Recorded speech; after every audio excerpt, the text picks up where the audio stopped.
Okay, guys, we are live! So for those listening at home, welcome to the Dungeon Musings YouTube channel.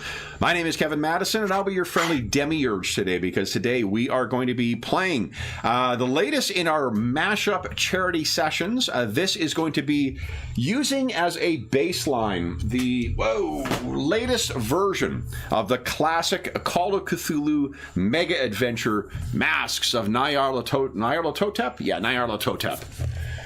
And we are going to be playing it with Acheron Games' Lex Arcana, a Ancient World Investigative game. And with me today are the stars of this session. I've got listed here as Masks of Nyarlathotep, but I have called the session Masks of the Black Pharaoh because we have been renaming these classic adventures. I'll go the order I've got you on the screen here. Why don't you guys tell us who you are and who you're playing today? First up, we've got David. Hi everyone, I'm David, and I'll be playing Aulus Antilochus, a scholar from Egypt. Very nice. Next up is Darren.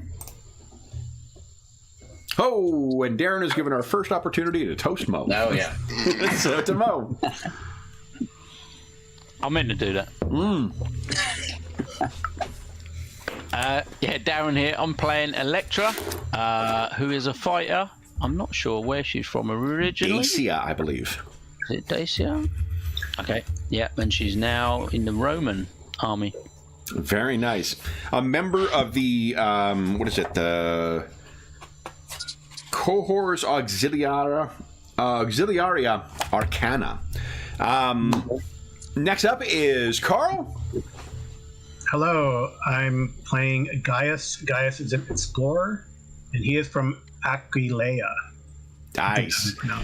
And last but certainly not least is George. Hey everybody, I'm George. I'm playing Penderin MacLeod, who is an augur from Britannia, but specifically and importantly, north of Hadrian's Wall.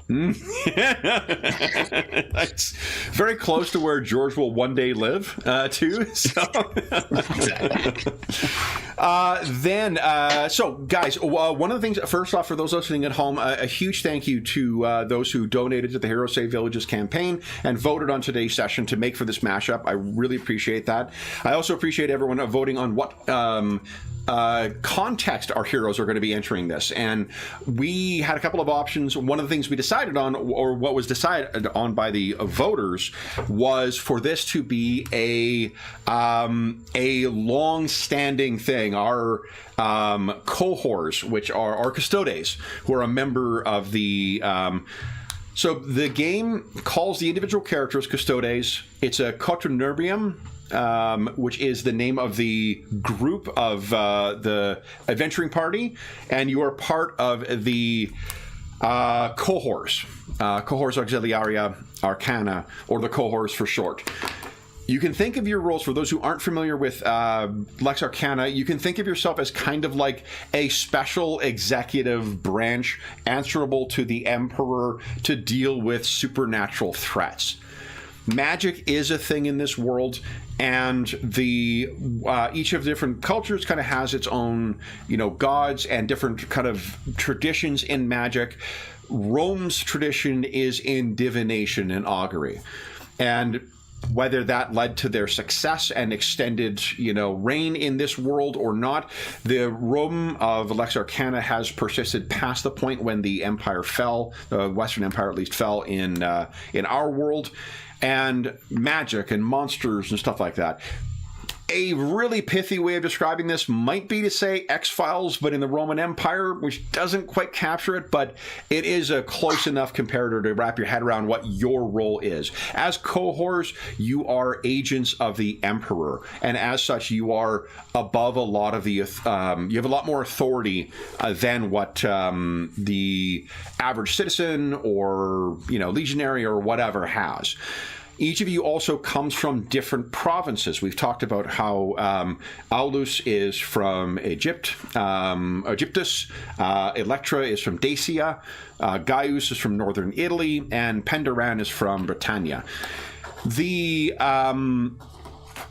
way that we're mashing this up for our Masks adventure is the last time we saw these heroes, these custodes, was when they were commencing an investigation in Dacia, in the province that would one day become Hungary and Transylvania, Romania, I guess. I can't remember what else. Is that it for Dacia or Hungary? And because Austria will be part of Germania, right? Anyway, it doesn't matter. This whole investigation actually began with your custodes being contacted by an old friend, a fellow member of the cohorts, a fellow custodes. His name was Eustianus Ennius, or you could say you're good friends of Eustianus Ennius.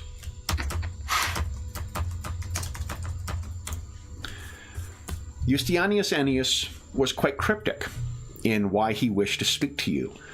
And when you met with Eustianus in Rome, terribly, you found him murdered.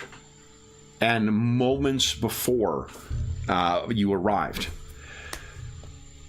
In the years since then, and in carefully studying the cryptic journals that Eustianus covered, your investigation has taken you across and outside of the Empire. Bless you, dear. You have traveled to Britannia and faced cults and ancient creatures from before the emergence of man. You have traveled to the Parthian Empire, where strange astrological devices were constructed. You've traveled far, far to the south, to India and beyond, terra incognita. And what you have learned over the course of these years and these investigations is two terrible truths. One is that there is some dark presence that seems to be connecting disparate cults together that you've come to understand, as referenced by all the ones you've encountered across these vast and varied lands, as agents of something called the Black Pharaoh. Now, threats to the Empire are nothing new. Even something as all-encompassing and as insidious as the agents of the Black Pharaoh. But the more troubling truth you have discovered is that the agents of the Black Pharaoh have both infiltrated the cohors auxiliaria arcana, but they also seem invisible to augury. Rome's strength and defense has relied in part upon the art of augury and divination. Foreseeing threats and being able to respond to them allows you to prevent catastrophic, or mitigate at least catastrophic losses. But the terrible thing that Eustianus discovered, and that you have confirmed, is that where the gods will reveal the future, the past, or the present to you through divination, to even the most dastardly and catastrophic of threats, the Black Pharaoh and his agents are a hole, a gap in the rites of divination. Over the course of your struggles against his forces, you are still able to draw on the resources you have of your office, but you have learned that you cannot rely on all of your allies. Indeed, it appears that it is a rival group that are behind whatever master, if there is a master, plan in place here. There is a former member of the cohorts named Romulus Carvilius.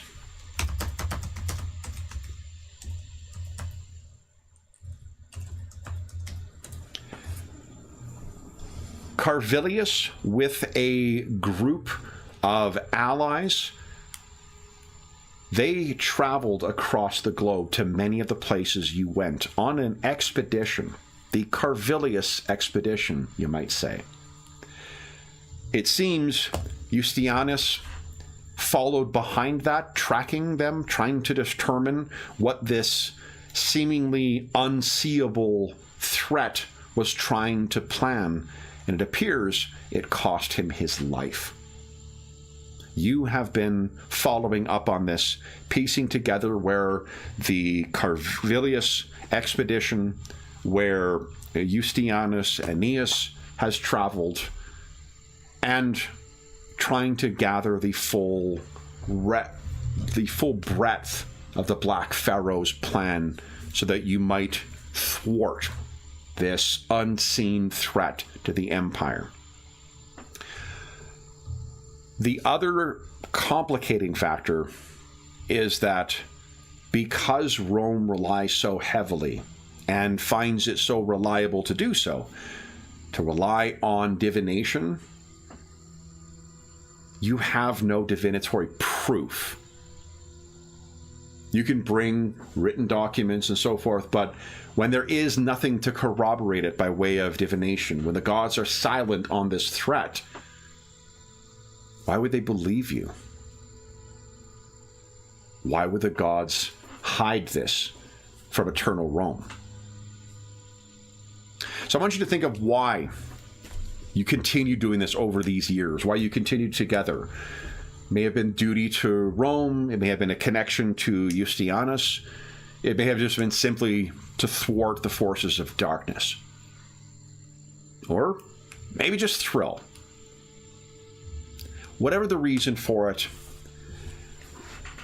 it has been several years of tracking across the Empire and outside it that brings you to where you are now, on the deck of a ship, crossing the Mare Internum, and on your way to arrive at Alexandria.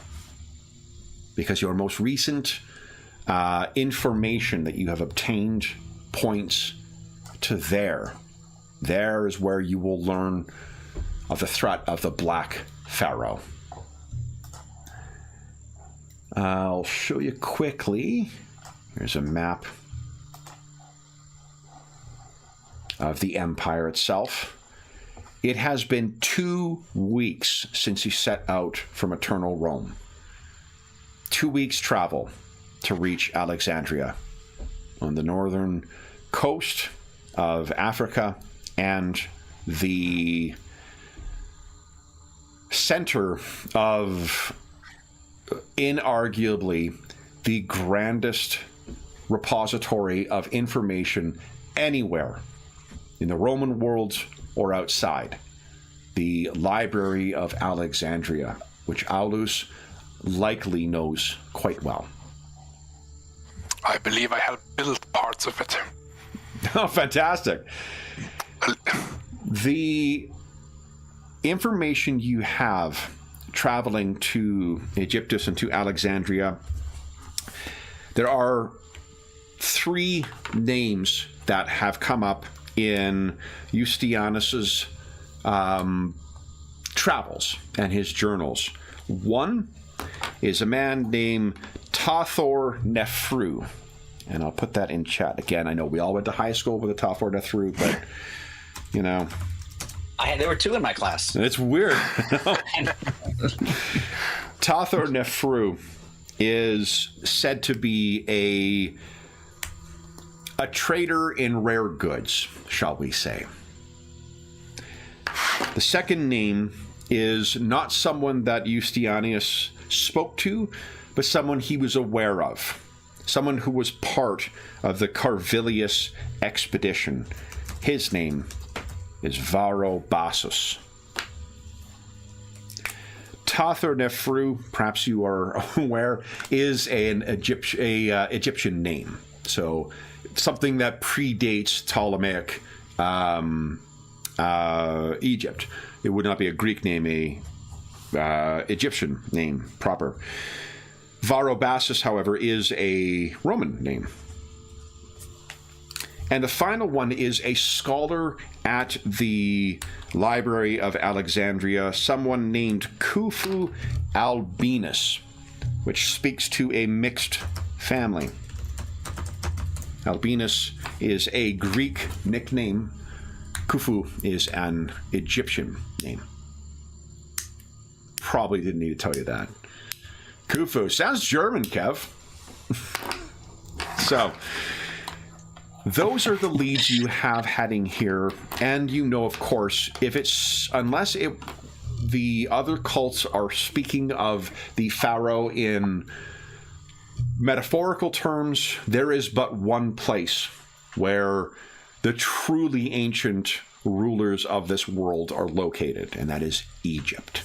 The pharaohs who ruled a longer time ago than Rome has had its first stone set. The thing to appreciate about Egypt in this world at that time is that if you have a measure of ancient, it is Egypt. Egypt has always, from this time forward, been viewed as the oldest and the longest lasting of civilizations, by the Western world at least. And I should tell you about Alexandria, so you have an idea of what to expect of this. And I think... Oh, I do. Hold up, let me add a page here.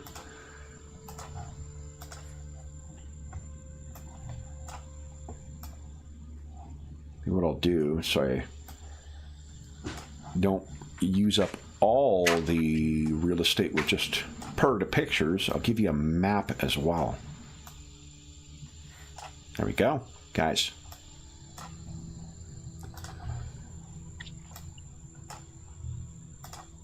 Welcome to Alexandria.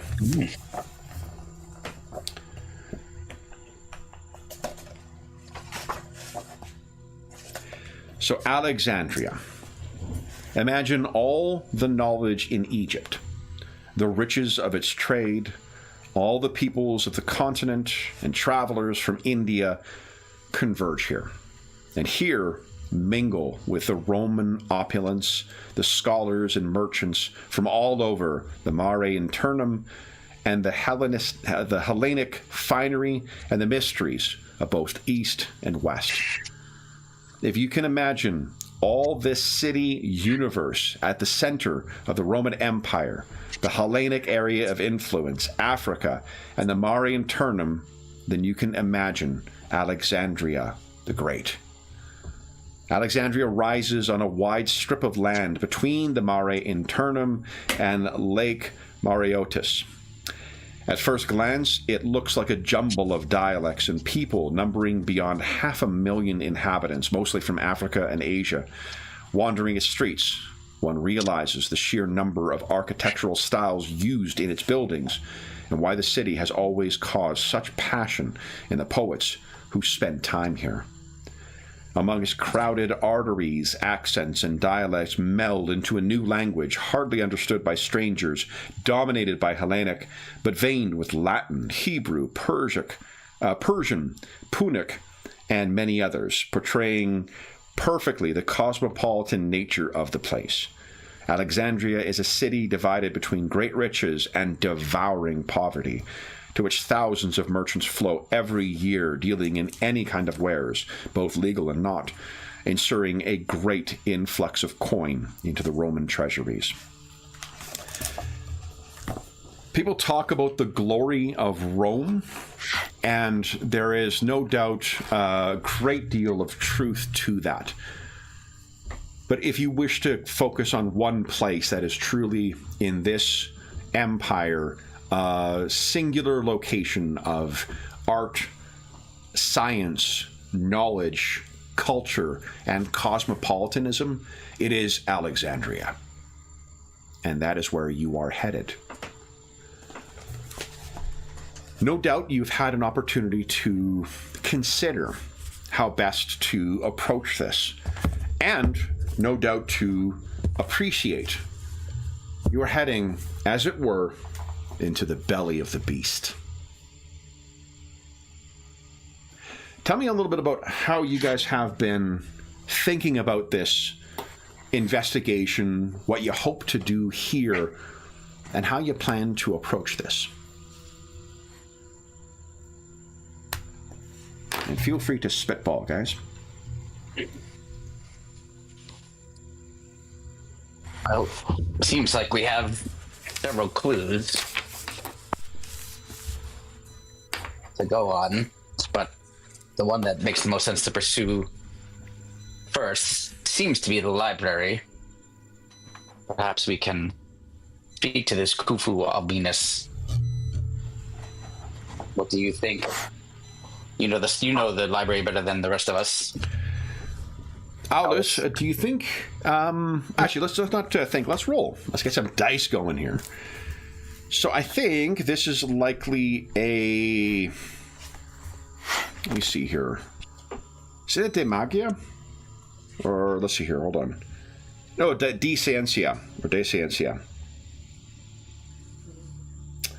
Would you like to give us a de ciencia roll? Very nice. Oh, close too. So 14, to give you a sense... Oh, I gotta grab my Parma here. Hold on. Ooh, the Lex Arcana screen is a very solid product. The context, you have rolled one shy of a very hard difficulty threshold. So that is an exceptional roll. If you choose, I think you have met Khufu Albinus before. You think you knew him? Yeah, I think that makes sense. Yeah? Yeah. So one other thing you would be aware of then is the library, as you know, modern libraries are, is divided into different...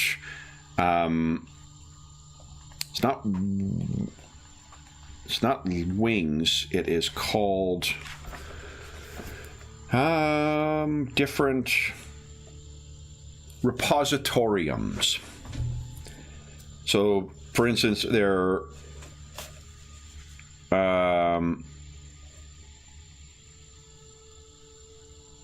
Oh, surely there is what's listed here.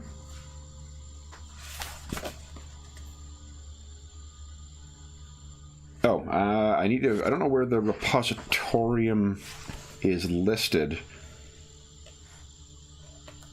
Oh, there is. There are 9 repositorium who are... Repositoria? For plural? I don't know. I will apologize now to those listening at home who know anything about Latin, because I know nothing about Latin, so my apologies for the terrible Latin. There are 9 that are known and that are accessible, and they cover things such as pictograms and devices to scrolls and tablets on languages not yet understood. And the higher you get up in the repositoria, the more controlled they are, the more you need to talk to people to gain access to them. Knowledge, even at this age, they realize can be dangerous. What you know, Aldous, with that incredible role, is of Repositorium X, or more commonly referred to Repositorium Omega. Repositorium Omega may only be accessed at the express permission of the Emperor himself. It is said that the tomes in Repositorium Omega are so dangerous that they erode the mind of those who are exposed to it and can twist them to serve whatever unknowable things were created by them. Repositorium Omega is a canonical thing in Lex Arcana 2, which is pretty fucking cool. Not something that I Cthulhuized. So, I will also tell you, Aulus, that one of the things that you're aware of, because you are a native, there is a nihilistic domestic cult in Egyptus dedicated to the god Apophis. Apophis is truly a nihilistic faith, but they cannot hide from the auguries of Rome. While there is this dangerous threat here that has always been a lurking problem for local Egyptians, and by proxy the empire, they at least are a knowable threat. And so whatever the Black Pharaoh might represent is something beyond even what the cult of Apophis is capable of. You have fought also many battles and many terrible creatures in each of these places you have gone. Serpent folk, dragons, not of the fang variety, mind you. That shit happens on camera. You have faced creatures that reside in the bottom of the oceans, the Walking Dead. But somehow you feel that the worst is ahead of you. You have not faced yet the direct agents of the Black Pharaoh. Gaius, Gaius, Electra, and Penderan. What do you guys think of this? And how have you been making... What has kept you with this all this time when the augurs say that you are chasing phantoms or fiction? They say Justinianus Aeneas is viewed as a fabulist, as a dramatist, not as a bona fide investigator. There's a reason he was not part of the cohorts any longer. And yet, here you are. I think for Penderan, he because so much of his personality is dependent on his ability to do auguries, divinations, etc. On top of the fact that it's what's helping protect his world, he senses that there's something he can't know. Like there is that gap. It's like, and that's driving him crazy. And he needs to find out what that gap is. Is it actually a gap? Is it something they've never divined before? Like, what is this? What is this? Okay. What about Gaius and Electra? I think for Gaius, it's duty for one. He has to protect. He feels the duty to protect and scout ahead and not really lead, because the smarter people lead, Hollis and Pendaran. But they're not very strong combatants, and I feel like he and Electra, who he's bled with in combat, he owes them. Also, I guess he's been preparing because he's like, I've heard this Egypt is a desert, so he's been studying up on his desert flora and fauna and survival skills. So I think that's what he's doing. And for, as far as Justinius Aeneas, Justinian, whatever. Justinianus Aeneas? Justinianus Aeneas. I mean, we've seen things too, so if he's a fabulist, then I guess we're all delusional, and that's okay with Gaius. Yeah. Electra and Aulus, I didn't mean to leave you out of that. Aulus and Electra, what are you thinking?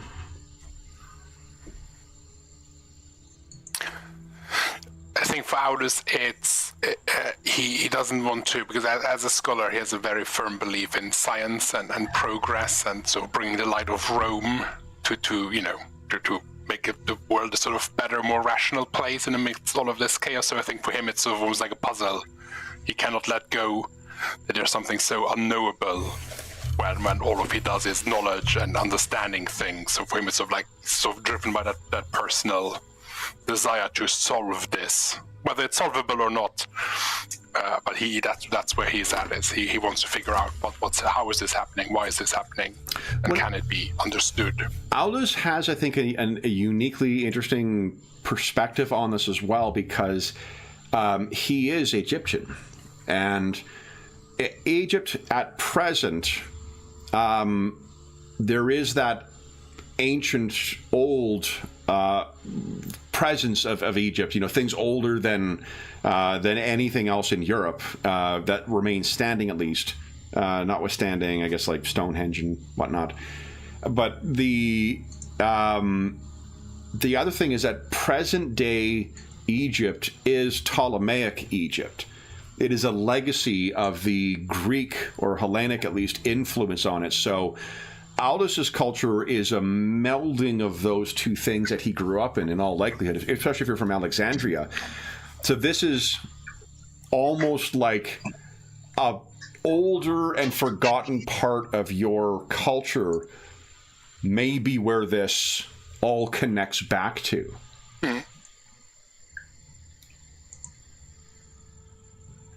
Yeah, I think it's sort of a homecoming for him, and maybe reconnecting with roots he sort of escaped or left behind when he started service of Rome. Mm-hmm.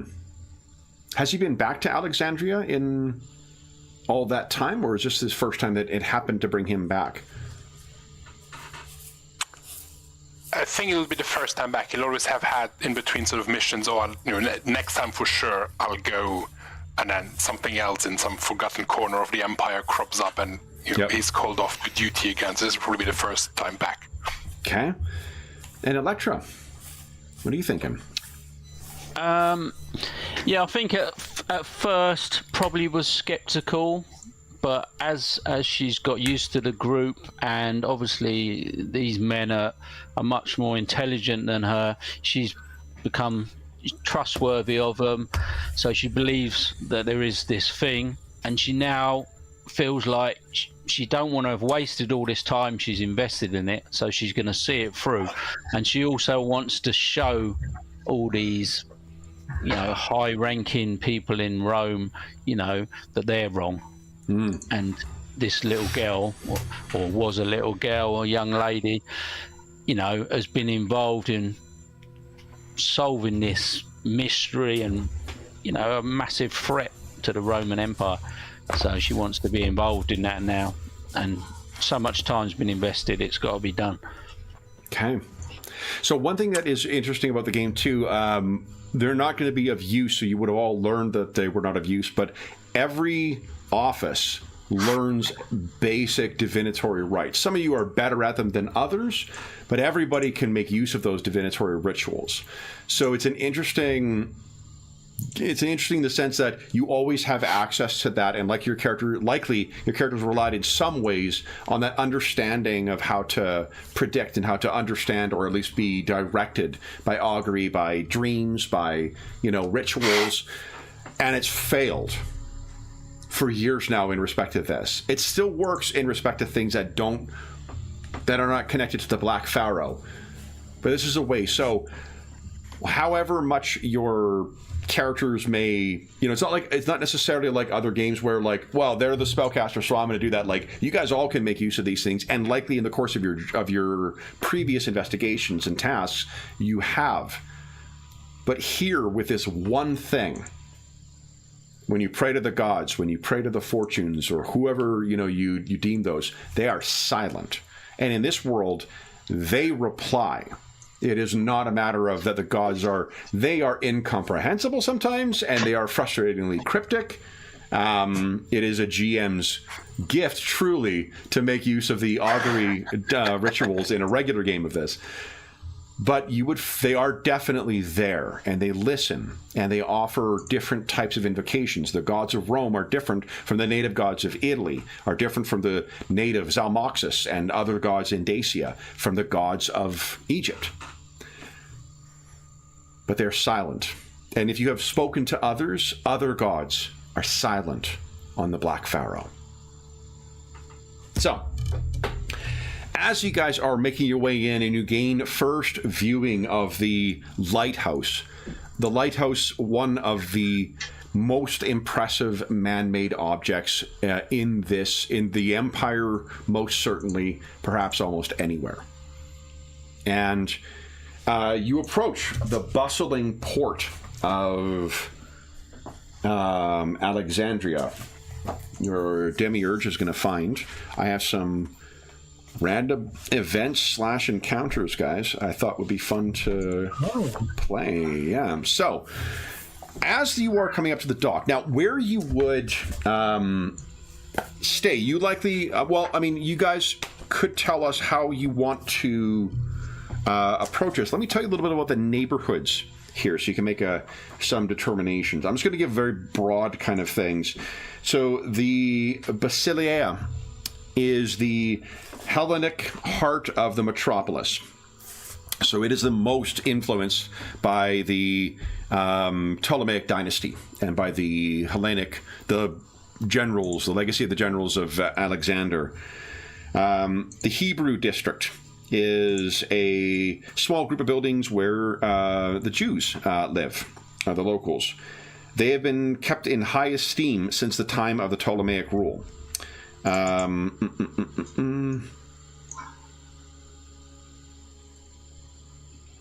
Many of the more exotic trades in Alexandria are conducted there. There is the Egyptian district, Rakotis, the most ancient part of the city. All these are numbered on the map for Alexandria. There is the Roman neighborhood, the richest district in Alexandria. There is the Great Library itself, which occupies its own area. There's also there's a poorer district too. Where the heck? I have lost it. Roman neighborhood is the richest, and then where on earth is... I could be mistaken, guys. Where's here? The Roman district, Christian cemetery, Greek district, Rakotis, the library, and I guess that's it. The Rakotis is the neighborhood, looks like a cluster of squat stone buildings tied together by narrow and winding alleys. It is out of the entire master plan of the rest of it. It is a cheap and poor place. Rakotis sets out instigators, madmen, and assassins to sow terror in other parts of Alexandria. So, where do you think you would be staying? There is a castra here, which is the military encampment that you can see in town. As members of the cohorts, you are always welcome to stay in the castra. That is number 4, which is... what the heck? That's 5. The heck is... oh, right on the end there. Oh, yeah. That is the castra. You could stay with, perhaps, Aldous has family.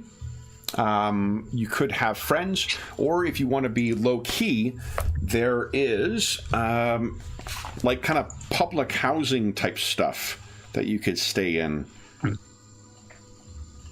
It's not Commodus, but there is a collodium, maybe is what it's called. Let's see here.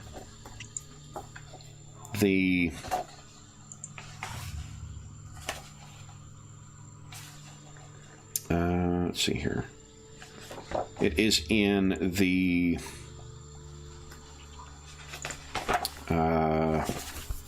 Encyclopedia Arcana, George, because I know you got that recently. Yeah. It just stay Societas. The reason I want to bother finding it is because Insula maybe is what I'm thinking of. They've got incredible illustrations in the book.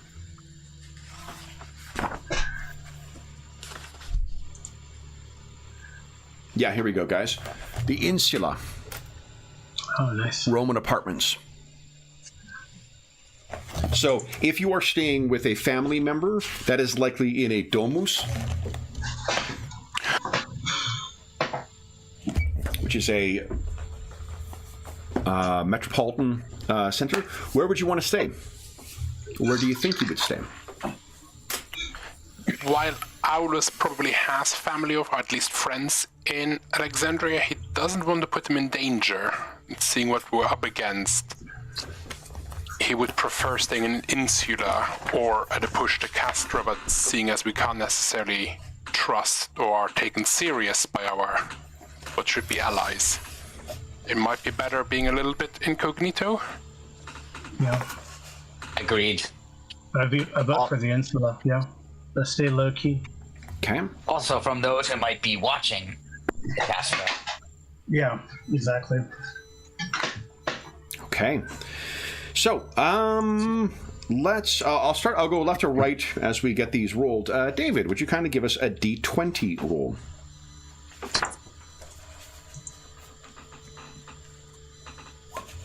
$16.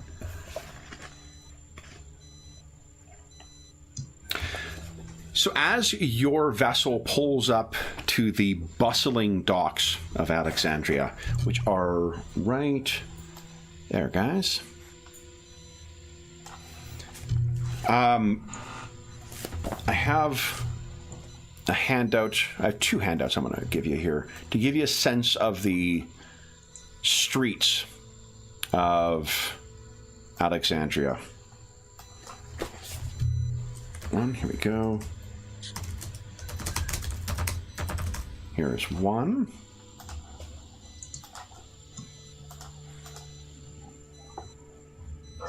The lighthouse in the background there, in the mix of different cultures. And the second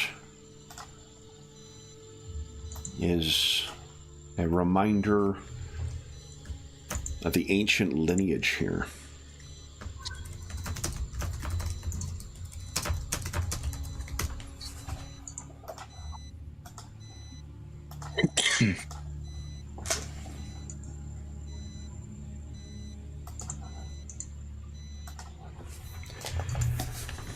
So as your vessel pulls up and you guys are beginning to disembark, what you can see, who has the highest score for... Go to my Demiurge screen here. Let's see if it's got a list of... It does. Look at that. The Virtutes. Who is the highest Sensibilitas? Got a 15. 10. 8. What was that? A Sensibilitas. Good. One of your Virtutes. 12. 12. Okay. Penderan, you were the one who first notices, as you are disembarking, one of the ships, the low-slung ships that hug the shores of the Mare Internum, it seems to be loading up a number of crates of archaeological wares, amphoras, tombstones, and carved tablets. Around you, there are other things that are being, you would expect to see in any other port in the Empire, trade goods, amphorae that are filled with, no doubt, trade goods that are held in it elsewhere. But this is shocking. Antiques being loaded onto it as if it was, olive oil or lead. Where would you guys like to head? I'm going to, as we, once we move past the ship so no one turns around and looks at it, I will then relay all of that to everybody else as we make our way. Could be cheap forgeries to sate the appetites of a Roman elite with more money than sense. It's possible. So, what you see along the ports as well, amber refined by the Feni, drugs from far Sinai, arrive loaded on ferries and carts and directed to the Mare Rubrum. The gates of Alexandria, for the majority of those who arrive, are an explosion of colors and language that stun those who set foot here for the first time. Wandering about the streets, connecting the city together, filled with negotiating or arguing people. Rome, I imagine, was a bit of a shock likely for Electra, and probably for Penderan as well. This is like that, but even more so. It's not just the crush of the crowds, the size of the buildings, it is the diversity and the cacophony of varied clashing and melding cultures here. You can see there are imperial offices that run along the piers that seem to be going out, and there are representatives of the empire who are checking on cargoes, dockmasters and harbor masters who are checking on things and people coming and going. Are you intent on keeping yourself undercover or low-key, or do you wish to identify yourself as members of the Custodes or the cohorts? I think we should stay low-key. Low-key is probably the best. Okay. Agreed. So as you disembark, the captain of your vessel bids you well. Just reminding myself how we do a group check. I do like that this game, like some more recent games, puts the rules for play right up front. Yeah, I agree. Mm-hmm. Okay. And it's very short. It's you can quickly grasp the whole system. Yeah, but there are some things where the Latin names get a bit confused in my head sometimes, but Yep, same. But the underlying rules are quite facile. So the cooperative actions are, if your actions are made together, you get to take your dice. Excuse me. The difficulty of the action is reduced by 1 for each participant. And yeah, then one person will roll for it. So let's say the difficulty to avoid any like customs or something similar, let's set it at let's say challenging 9. Who would like to take the lead on that, and how do you want to approach it, and who is assisting? Whoever's taking the lead on it, and this is the thing we don't need to look at necessarily, like, if you got a narrative reason for sort of how you want to approach it, we can then figure out what game mechanics to put to it afterwards, if you like. So what do you think, guys? Are you disguising yourself? Are you trying to skulk to the shadows? Do you have contacts you've made to get yourself in through kind of a smuggler's entrance? Are you just going to bribe the officials? You didn't see me. They all have, imitation New York accents, apparently, so. As you would expect. I think having lived here, Aulus would possibly know, not necessarily like smuggled in, but almost like if you want to bypass, the officials are gathered here. Yeah. If you want to bypass them, give some coins to the dock workers here, dart into that alley, and just sort of walk around where the officials normally gather. Yeah. Or something along those lines. Yeah, so you think... It sounds like that's... I know it's not... it's technically like a knowledge of it, but it sounds like that would have been gained by socializing and by talking to people and so forth. Does that sound right? Yeah. So de societate, it sounds like, and with 3 assisting, that'll bring it down by 1 each. So it is a 6 you're rolling against. Okay. Don't think decorum plays into this. Most certainly. Whoa! So there is. Tell us a little bit about how you think you get your way past here and down into the heart of the city itself. Yeah, I think as everyone else sort of heads towards where the normal checks are being made, we sort of dart right past some, where there's like crates and barrels being loaded, maybe like a pile of amphorae, and then sort of dart around past some coins to one of the dock workers, and they let us past some crates down a dark alley, which sort of curves around and gets us into the city without having to deal with any of the officials. And I think the 6 is, like, you guys are going along, things seem to be going swimmingly, like, we're going to go, no problem whatsoever. And then you guys turn a corner, and there is a wall that's been built up that was not there when Aldous was here last time. And it's like, and then a door opens to the side, and then you're both like, oh, excuse me, and you make your way through that building and then out the other side. So it is a near thing, but you do manage to reflect it. It seems the city has changed in some ways, though, of course, Alexandria is always changing. Where do you think this insula is that you're going to stay? The districts that we were talking about, do you think it's in the richer part of town, in the Roman district? Do you think it's in the Greek, where it's just the older, where visitors might be? In the Egyptian, where it is the more poor areas? Or in the Jewish district, where it would be, or the Hebrew district, forgive me, where it would be more culturally isolated from the others? Although the Egyptian district sounds like it's quite culturally isolated as well.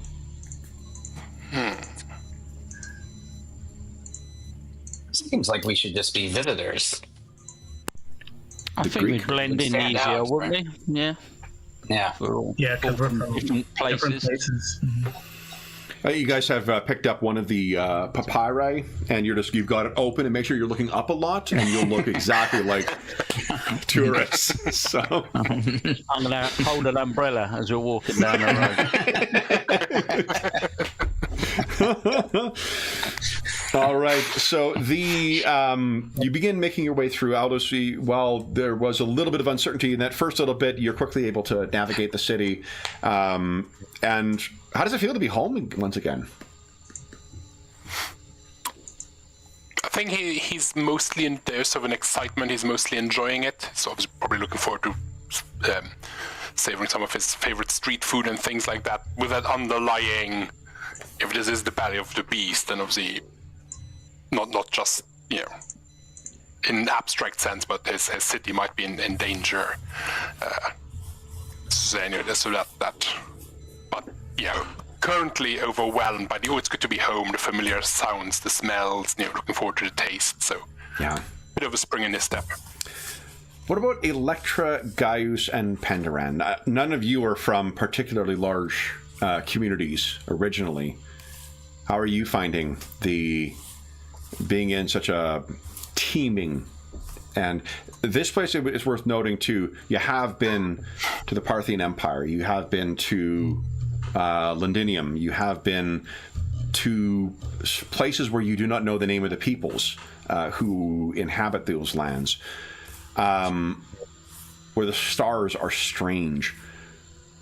But here is unique among all of those.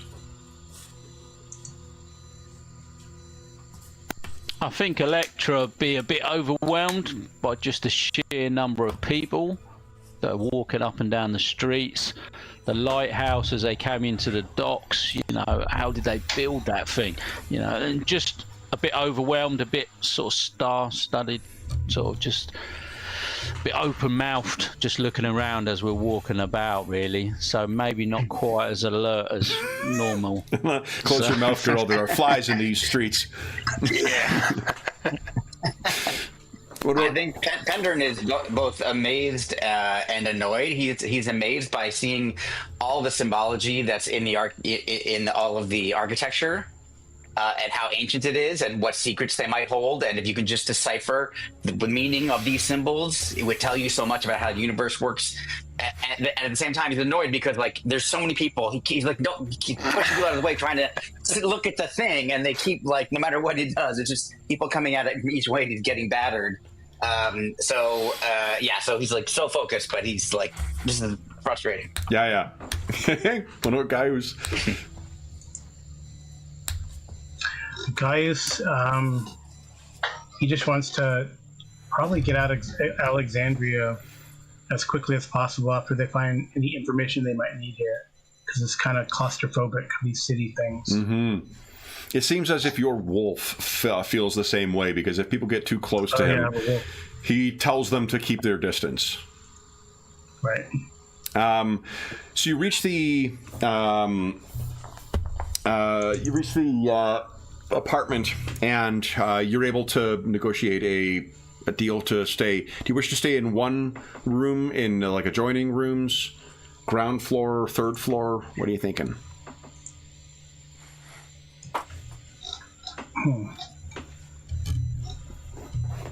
Any preference?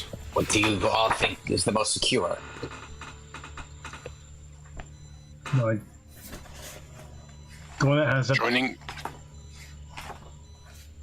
Go on, Well, Carl. I guess, yeah, I mean, if the third floor could be the most secure if there's an access, like if you can jump on the next building over and escape via rooftops, if that's possible. If not, then the ground floor, because we don't want to be cornered if something happens, right? So, but the third floor is, we could hear them coming because, type of thing. Right. Aldous, So well, I say Aldous would likely be able to tell you too. The higher up you are, the more likely you are to be enjoying clear breezes coming in. that too. Like any proper Roman city, there are proper running water toilets here. There is a lavatory here, whatnot. So the streets aren't filled with whether in a medieval city, but still, it is a crush of people in a very densely populated, big city. Higher up you are, the more exposure to the breezes and such, the less aromatic it is likely to be as well. So, Right. okay. So once sorry, is it the same one room everyone is staying in, or these are quite big? The rooms themselves, the cenaculum, are large enough for like a family to be inhabiting. Yeah, I say one. Yeah, I agree. Okay. Yep. So that you are aware, food can be prepared in any room where the grill or braziers are set. All personal hygiene will have to be done at public baths, though you can make use of the common latrine as well. This is interesting. The higher the floor, the poorer the tenants are. Oh. No pipes can carry water so high. While on the first floor, there's at least one common fountain. So I'm not sure if that changes your plan. Doesn't really matter. I just want to have an idea. In the event anything happens in wherever you're staying, I'd like to have an idea of where you guys are. Do you want to stay in the poorer one, which would probably be a better way of hiding yourself, or do you want to stay lower down?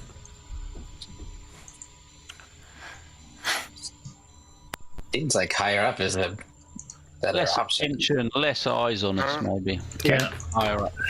All right. Do we not stand out more? By selecting, it's quite possible you may want, unless you are trying to disguise yourself in some way. I think I'm very sorry, Penderan, but Penderan is probably the one of all of you who is from the furthest away. He is most likely to be the one who looks to a Alexandrian to appear to be more in need of financial assistance, is perhaps so if you let him do the talking, then perhaps he would be able to. You do speak Hellenic, right? No, okay. I actually don't know if the languages are listed. It doesn't say on So there. it doesn't matter. Yeah. For the purpose of today, we don't really care. So you will be able to communicate them with them. So you have your place secured. Then what is the plan, guys? Remember, you can do 2 tasks, investigative tasks per day. Investigative tasks include things like learning. Basically, each of your peritia, all of those skills can be used for different ways of kind of gaining information. De Ciencia is for proper investigation, like reviewing things, whether they're books or evidence or whatever. De Societas, Societates can be used to talk to people and collect information.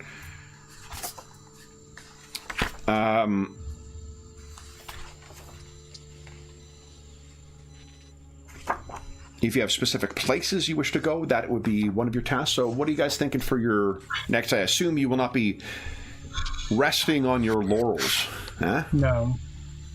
So where this guy, Tathor Nefru, are we supposed to track him down here? Or? Tathor Nethi, you don't know where he is. He is a merchant of some kind that is referenced in Eustianus's records. Okay. So you do not know who he is. He apparently is a trader in rare goods, which means he may be in the Hebrew district or may be in the Egyptian district. Varo Bassus, you don't know where you'd find him. That might be a more challenging one to track down. The fact that he has a Roman name may be a little more beneficial because he's not going to be lost in the local crowd. And then Khufu Albinus is someone that Aulus knows at the library. And depending on, there still will be a matter of negotiation to gain access to different kinds of different parts of it. But it seems as if Eustianus spoke of him as if he had dealt with him. And something involving the Black Pharaoh. Well, that's probably Aulus's wheelhouse, though. Yeah. Scholar guy. Was there anything in the notes about Varobassus? Or just a name that cropped up? Varobassus was apparently working for the Carvilius expedition at some point. The corrupted or rogue or renegade custodes. So we definitely want to track him down. He might have the most direct knowledge of what Romulus is up to. So it seems like one out of the two things. It's two things that the group can do, right, Kevin? Not per person. No, it's 2 per person. Oh, 2 per person. Oh, yeah. Okay. Well, we can get a lot done then. Okay. Heck yeah. Great. So it sounds like we're saying Aulus is one of his is going to be to go see Khufu. Yeah, it's investigations on page 120 of the CRB. It's a prolonged action. The peritia to be used for rolls is typically de Ciencia. Each custodes can normally make 2 rolls for each day dedicated to gathering clues, searching location, examining corpses or objects, listening to testimonies, etc. Okay. So. Well, it seems like 2 other things that we do need to accomplish is finding the other names, people who are the other names on the list. So Varobassus and Tathor Nefru. Mm-hmm. So those are 2 other tasks that we have. I'm happy to go. I don't know where I would be. So one of such a foreigner. To give you an example here, guys. They really want you to find information in this game.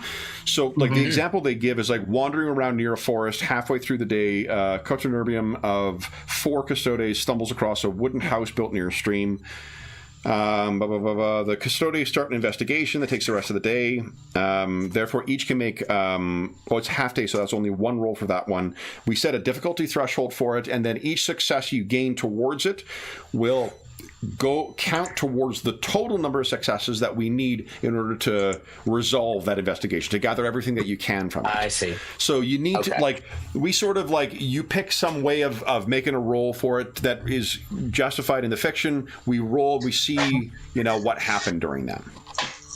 Okay. Got it. Yeah, it's a little less meticulous as for pieces of evidence the way it is in Call of Cthulhu.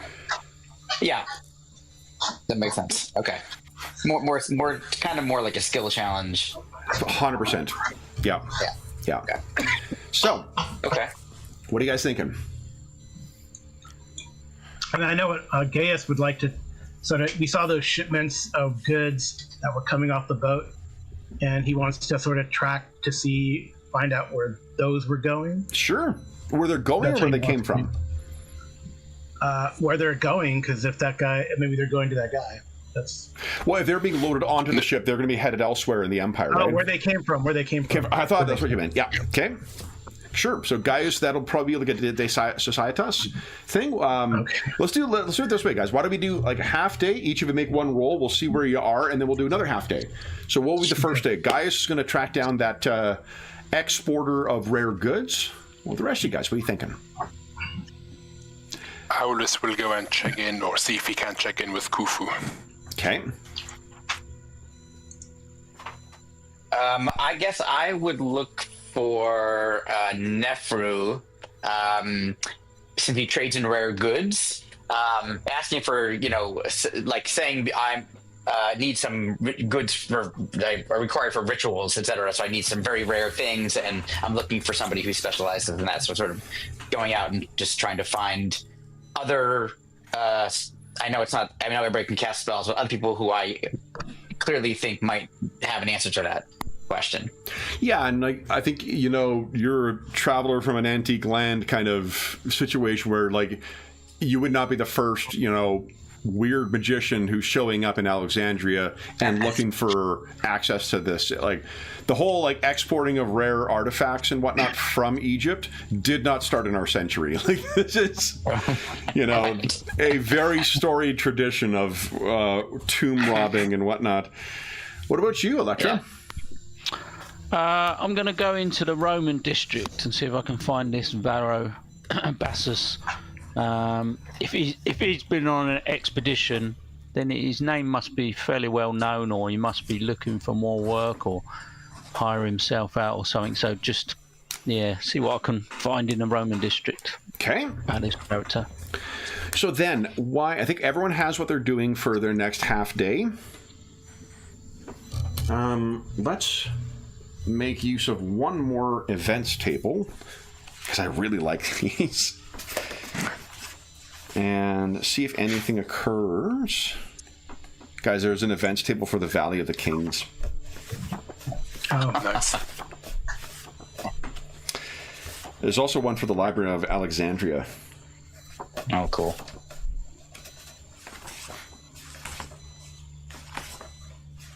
Okay, and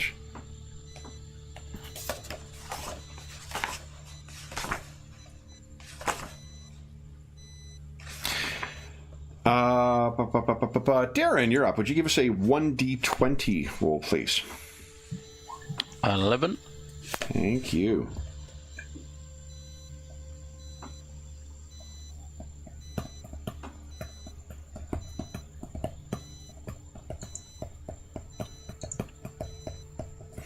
So, Electra, how are you feeling being cooped up in this apartment for the evening? Yeah, we got the evening first. Yeah, probably not too happy. I think she's definitely more of a wilderness character. So probably have the window open, listening, looking out, watching the people. Okay. So I think it is when you are at some point where you're having to trudge your way down to the ground floor to make use of the lavatory. You're leaving, and as you're sort of making your way back towards the thing, there's a young Hellenic man, dark hair, dressed, in kind of the local gear. He says, "Woof, you're a big lady." And if you give him the look that you would expect, he's like, "Strong. You look like a very strong lady." You seem, and he gestures at your sword. You seem pretty capable too. He gestures at the insula in general. Visiting Alexandria. New here? Can you understand me? First day. First day. Well, first days can be tough. And he kind of takes another tentative step towards you. You do look pretty... Are you a warrior? A fighter? I know how to use this weapon. Yeah. He looks... You were a gladiator. She probably sort of smirks without realizing, sort of. Takes another step towards you. Well, ma'am, hold up, I need a name for this guy. I can't remember if the names are on the screen or not. Nope, I'm thinking of Warhammer Fantasy. I do love that you got a full list of different names from the different provinces in the core book, too. For a GM who is lazy, that is really good. The tricky thing is finding it. Come on.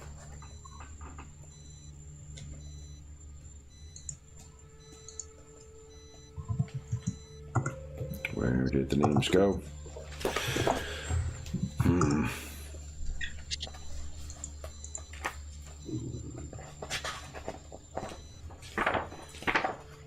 Sorry, guys, I thought I had this page marked. No problem. Where are you?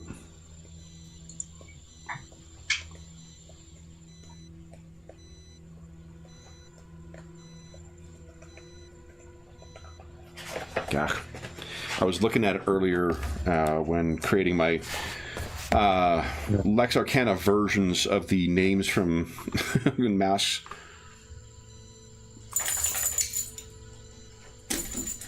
Oh, Anna Banana says hi.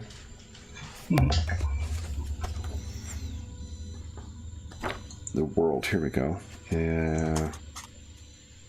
Organization. Apologies for those listening at home. I thought I had this easy to find, but I cannot find it right now.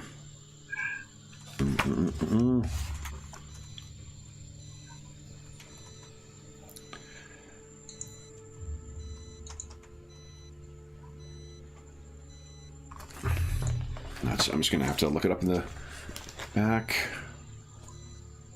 There we go. Names 228. All right. This fella's name is Crispus. Yes, I'm Crispus, ma'am. What do they call you? Electra. Well, Electra, I know that you're new here. I don't want to make assumptions about where you're staying, but am I right in thinking you might need a little bit of coin? Coin is always useful, wherever you are.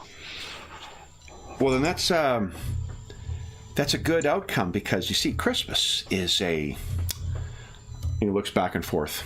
I'm one of the best fight recruiters you can find in Alexandria.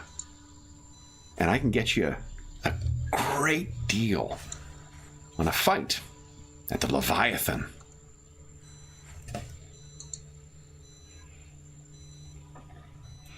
What do you say? I'm not suggesting you were a gladiator, but if you were, and you were in Rome, this is money to be made. Tough lady like you takes another step closer. What do you say, Electra? Crispus wouldn't lead you wrong.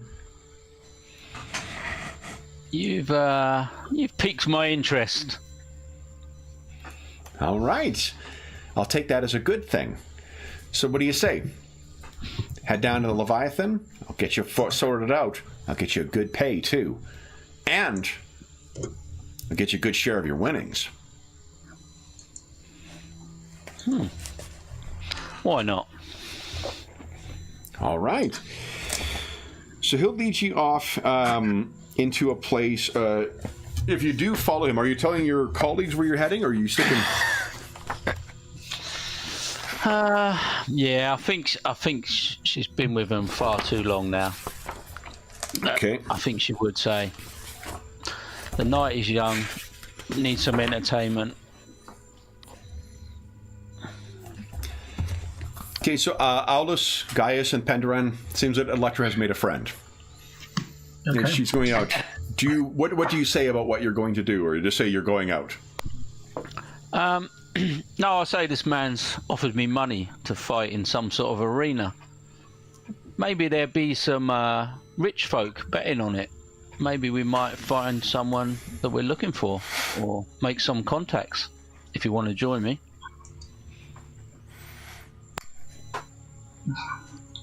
Alice, if he gives you the name of the place, if she gives you the name of the place, yeah. if she has it, you may know. Have you heard of Leviathan? Aldous, you definitely have. Leviathan is a place where it is a tavern frequented by gamblers, which is of course forbidden. Booze and ne'er-do-well business could be done here.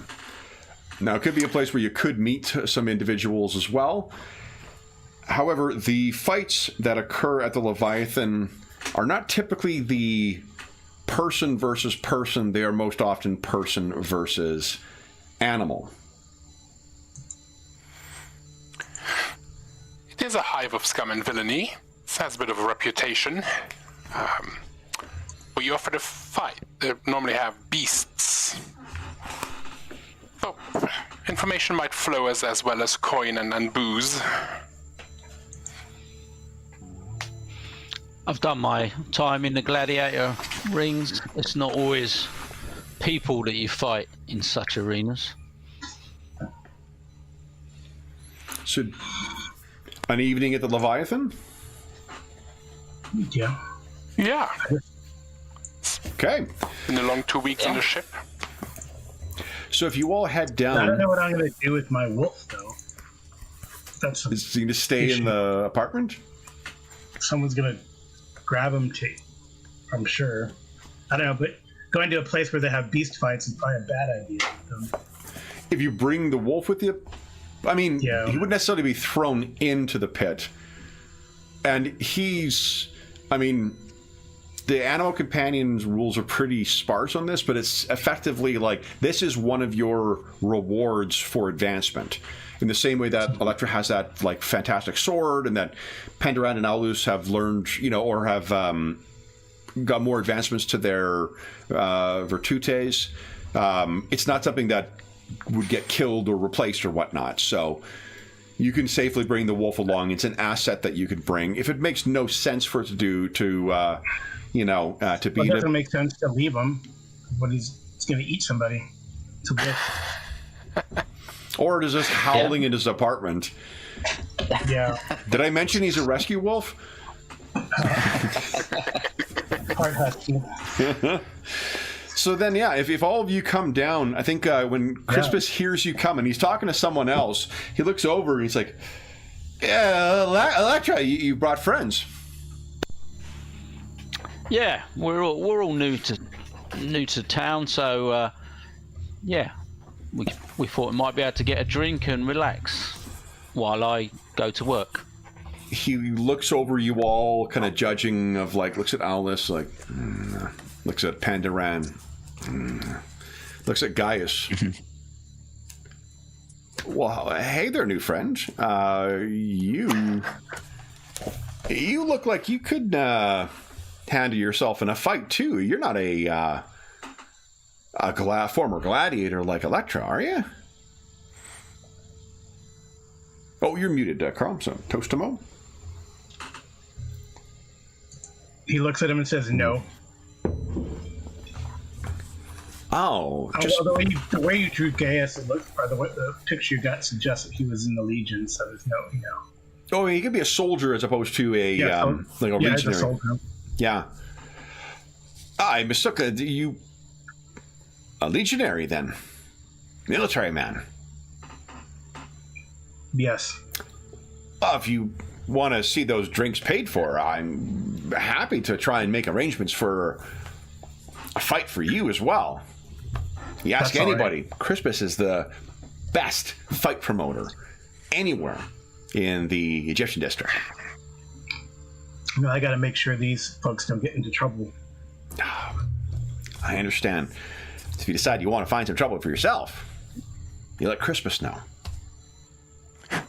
But Electra, come on, let's talk about the fight then. How we're going to arrange your best price for you. I think you let Crispus do the talking. Okay, you seem to know what you're talking about. Let's give it a try. I knew you were a smart one. Come on. So he brings you guys off and through the streets from the Greek district over to the edge of the Egyptian district. So it is still technically in the... Hold on, let me see here. Greek is 9, and the Egyptian is... The heck is it? Oh, the Rakotis. Rakotis is 14, which is... There's 10... Oh, on the far side. Yeah. So maybe it is Pompeius's column. Yeah, so it'd be somewhere in the in between the two, because the Roman district is way to the northeast there. So yeah, so it's somewhere probably in this region around here is where you're brought. Oh, actually, probably closer to here. It's one of those places that it seems like it has been built up from available space more so than it was planned. So you are definitely getting closer to the older part of the district that predates the Ptolemaic, rebuilding of Alexandria. And you guys can hear and smell the place before you get there. There's a smell of that you recognize, Electra. There is definitely the pit in here. And there is the roar of the crowd. There's the cry of frustration from unsuccessful gamblers. And there is the distinctive presence of riffraff. So you guys walk in. I would make a Star Wars joke about pointing to your dog. Dogs! We don't let their kind in here. But we're going to let the wolf come in. So you do have one or two people ask whether you want the wolf to take part in the pits. Gaius? Definitely not. Okay. Then Electra, Crispus is going to bring you away from the others to get you ready for your fight. But Aulus, Penderan, and Gaius, you guys are free to mingle. So... While Electra is getting ready for her fight and getting herself in the mindset, why don't we have Gaius, Aulus, and Penderan give us a De Societas roll? If you think you've got a specialty that would apply to schmoozing with the riffraff.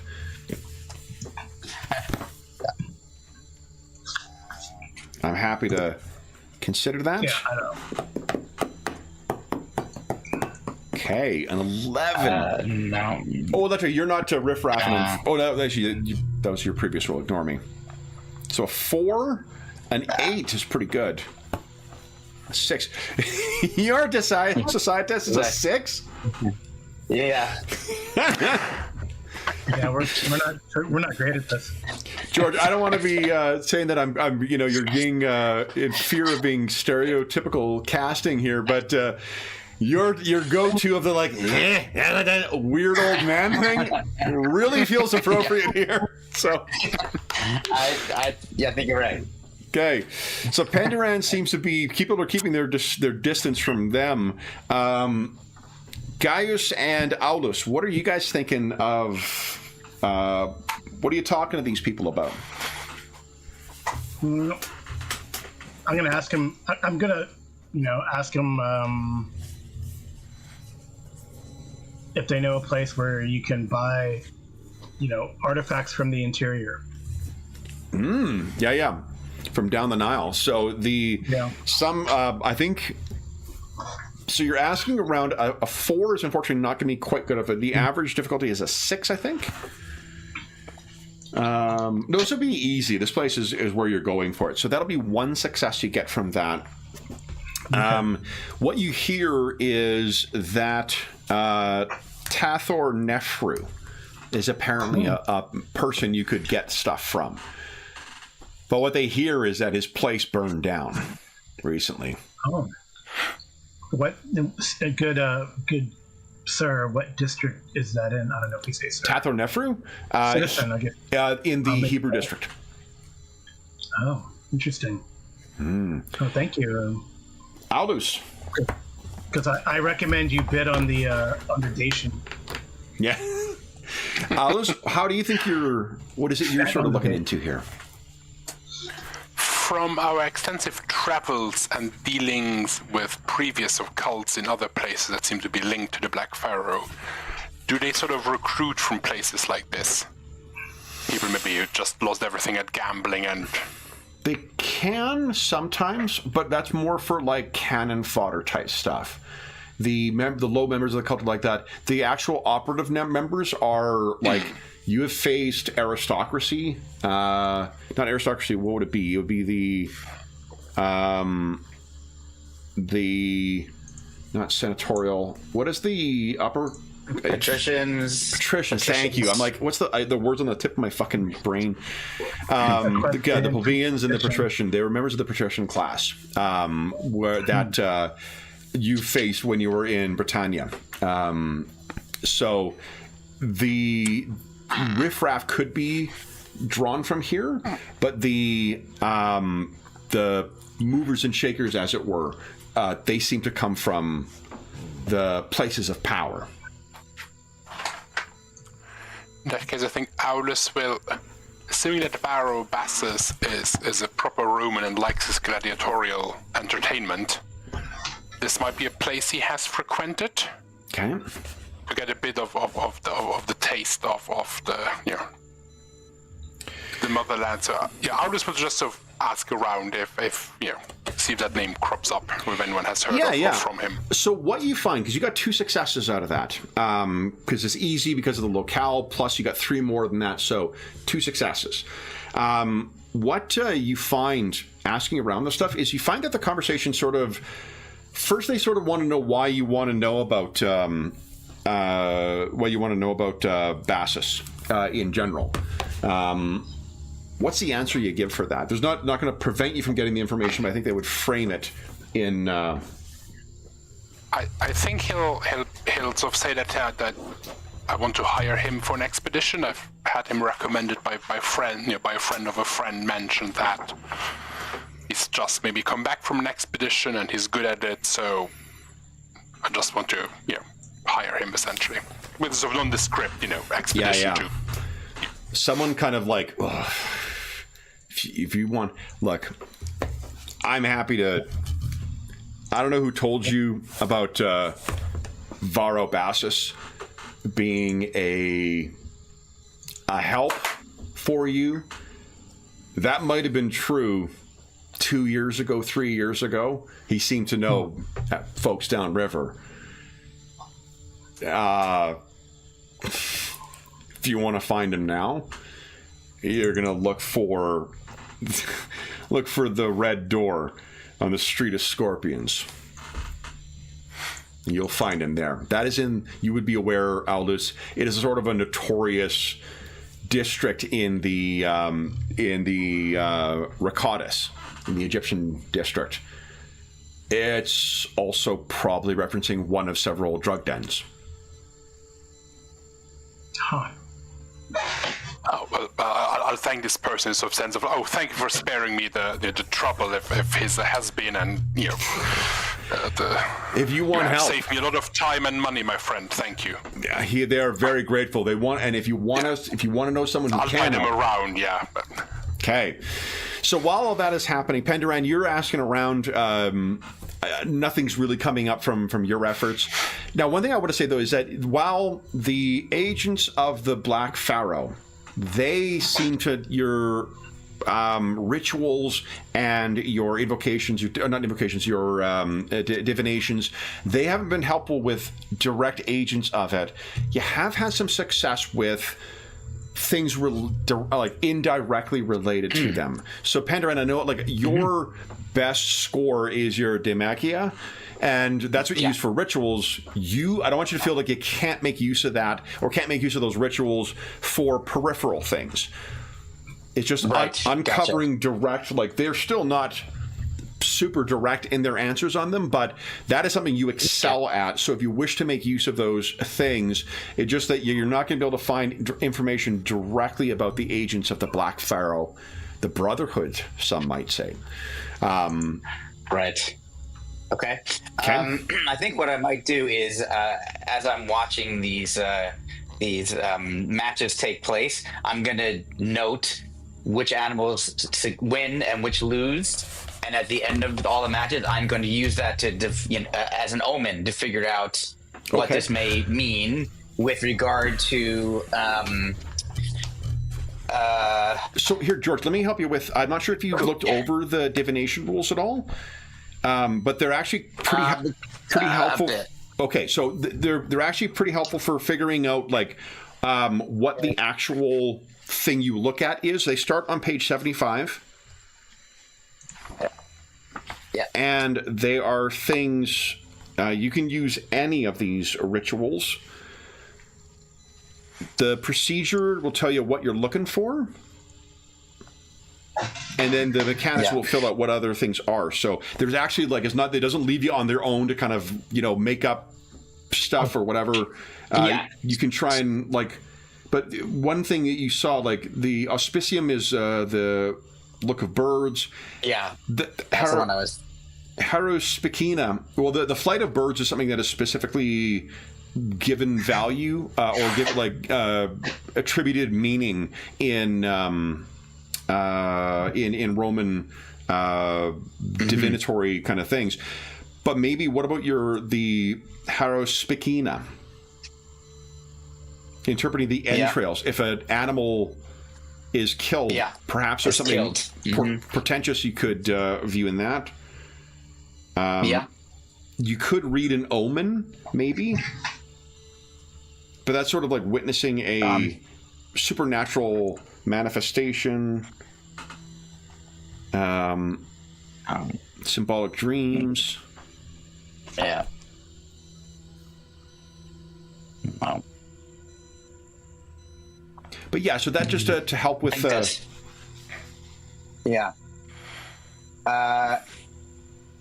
Yeah, I mean, it seems like entrails is probably the most likely thing to happen that I could, use as a way to do some divining. Okay. So I think that's what I would do, and maybe something I have to do late when we return to our apartment, because it takes a few hours. Well, you guys all come back to the apartment. Pandaren, what's in the bag? And don't worry about it. But I literally will buy the carcass or whatever I have to from whoever is willing to sell it to me, whoever owns it at the end, so that I can then ultimately do that. Okay. Then and do I have to tell you ahead of time specifically what I'm trying to figure out, or no? This is just like a skill challenge. I'm saying this is what I'm doing, and I'm going to try to read what this might mean. In terms of our specific investigation right now. Depending on what you're doing, what like each of them has a specific discipline that will tell you some information. Right. But the responses you get, let me see here.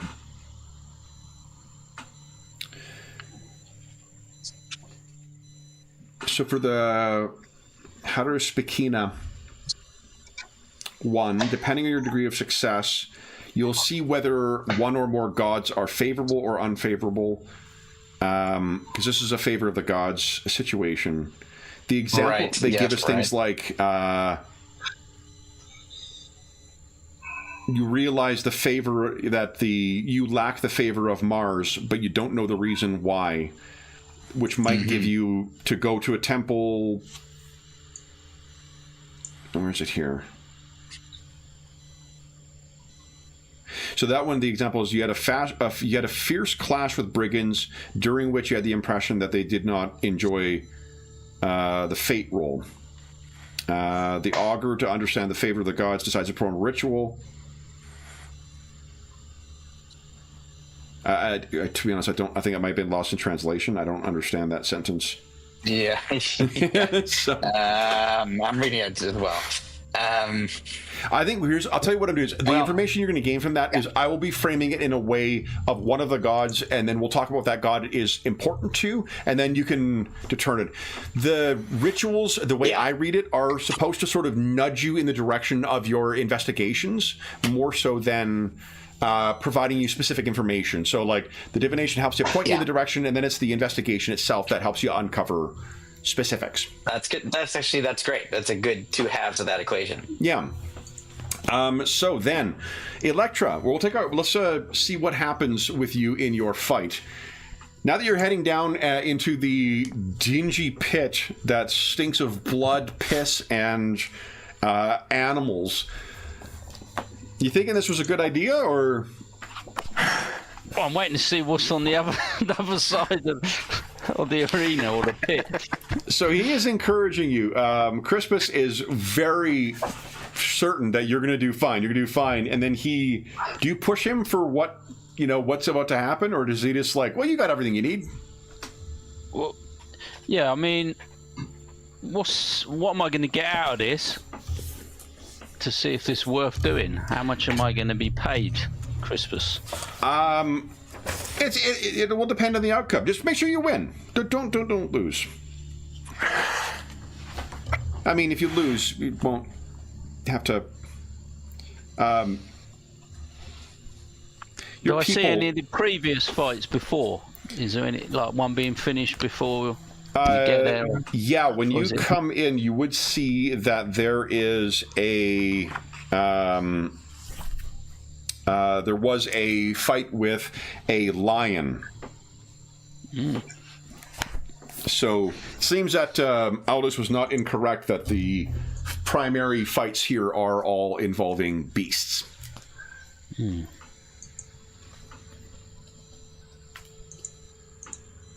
Electra feels like she can't back down now. Okay. Then I'm finding the stats of this. Oh, here we go. Uh-oh. I mean, no, you'll be fine. You're good. Is it going to fit in this place, this thing? It's actually quite large. So, like, the pit itself is probably... It's not like, Conan's little pit where, they're an arm's length away from one another. This is more like a... you can think it's probably about maybe 30 feet across. So it's a big enough thing where you can have people sitting around and a good-sized crowd around who are like, ready to view this. This is definitely the, like, back alley gambling version of it, though. The person you see dragged out who has been horribly fucking mauled by the lion probably wasn't a gladiator, probably wasn't an actual warrior. So... Yeah. You get yourself ready, you get your sword. What do you think so the sword you use, is it Spatha? Oh, I probably have that wrong. What's your sword called? Is it Pugio? Is it? Pugio is a dagger. Yeah. Is it a Spatha? Ensis? Ensis is a shorter sword, yeah. Yeah. So that's what I'm going to cheat, yeah. Yep, so the Ensis, what is yours is something that you have gained in your service to the cohorts. What do you think special about this one that is so... I mean, it's obviously well made, and it's been handed down from someone else that's of great note, that's obviously passed on, retired, whatever. I've probably passed on because I wouldn't have thought they would give up their weapon. So it's been handed down from someone of note in the Roman army. Okay. Or the cohorts. Well, cohorts, yeah. The cohorts officially has only been around for a few years now. But rumors are it's been around for a very, very, very long time. So this could be something that could be like Republic era sword that you may have that dates back before the founding of the Empire itself. But truly a magnificent weapon. So you have a Toxon as well, which is your shield, I believe. When I looked at Toxon, I think it was a bow and arrow. Oh, is it? That could very well be true too. I don't remember what. Like I know what a gladius and a pilum and a scutum are, but they really dig deep into the arsenal for some of these weapons, and I have no idea what they. She has got a shield. Do you remember what the name of the shield is? Where is it? What's that? A scutum? A scutum, okay. Yeah, SCUTUM. Yeah, which is a large shield. Okay, so it's what I was looking for is the parry. It's +3 parry. That'll come into play in a moment. So, do you wish to... Now, you have those in... What are they called? Indicamentum that you could invoke if you wish to. Or you just face whatever is there. You can only use that once per investigation, I think. So... Is it once per day, right, guys? Or is it once per investigation? The Indicatamenta is once per adventure. Once per adventure, okay. So if you're not concerned about this... When do you have to decide before rolls are made, or can you do it afterwards, or is it... It is something you need to invoke, which I think is in action, so... Or would I be able to invoke it when I see the door open and see what comes out? Yeah, I think so, depending on how fast it comes out. Yeah, so I think I'd be holding off.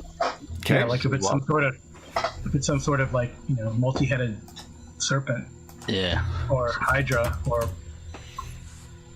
Dragon of Fang Dragon of Hyperborea. It's my go-to. Every single thing is just a Fang Dragon. They have in the monster. I was looking at the monster deck. They have Giants of Hyperborea, Dragons of Hyperborea. Oh yeah, the monsters are super cool in this. Let's see here. A Harryhausen living statue of Hecate. Okay, so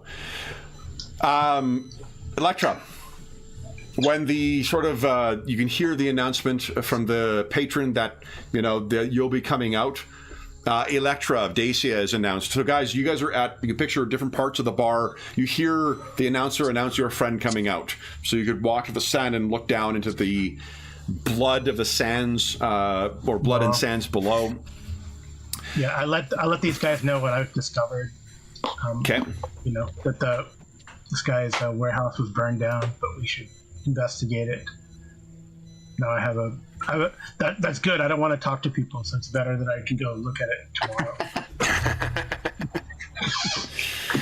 So with that, Electra, when the door, this is not like it was for before, where like the big gate comes open and you walk up and you go into the sands and you're greeted. This is the I'm playing a high school gym equivalent of a gladiator fight. So, as you step out into the sands of the pit, like this is not proper sands. The footing in here is terrible. There's still awful and stuff that's left over from the last fight. I will sort of move my feet and test the sort of stability and the ground. Yeah. So you then see that they're announcing, Electra of Dacia challenging, from the eastern reaches of the Empire, and to face her, the evening's celebrated treat, and the gate opens, and let me just make sure this is placed properly. And at first, when the doors open, they don't seem to open all the way. And then you hear a low kind of like, it's a trilling almost, like a from in. And then you hear something is moving up and bursts the doors open, and it is uncertain whether it is an ape or a crocodile or perhaps both that is racing towards you, its tail lashing back and forth. The way that combat works in this, on a one-for-one thing, we do not need to know who you're engaging with. We don't need to worry about outnumbered. We know that the two of you are going to slam together and engage in a... I want to say furore again. That's not the correct term. It is a tempus. Each round, each tempus, we will be rolling de bello. I don't think there are any like tactical decisions you get to make. You're not like attacking a limb or attacking a whatever else. It's just a matter of clashing together and making your roll. So you'll be using your sword. There's two things you're looking for. The damage of your weapon is also the difficulty of your weapon. Now, with yours, though, I actually don't know if the damage increase actually increases the difficulty as well. Whether you actually damage the foe or not is separate from the determination of who actually hits the other one. So you can have situations, for instance, where high damage weapons like two-handed axes, they're very hard to hit with. You make a roll, the person may succeed or may beat the roll of the debello roll of the other person, but they don't actually hit the difficulty, so they miss, which is the kind of like, bringing that axe down, and you duck out of the way, and then they bring it down again. So your damage, I think, is 6 or 8 for the normal, and it's 10 now, or is it 6 and it's 8 now? So we added 2 to it, right? It was 8. 8, okay. Yeah, 8. Okay. So then, let's see here. I'm going to assume that it's like I thought. The damage is the difficulty. For now, I'll check on the mid-session break, see if I got that wrong. But this thing comes charging out. Would you kindly give us a debello roll? If you have specialties in swords, be sure to add that. Yep, add that to your debello score. And then go ahead and make your roll. Let me find. Here he is. Roll 2 dice. Okay. Oh, nice. Nice. The bellow. How'd you do? 15. That's awesome. Okay. And I rolled a 13. So because you rolled higher, that means you are the attacker and this creature, is the defender. 15 is more than the difficulty of your weapon, and it is 7 more. Which means, here's combat.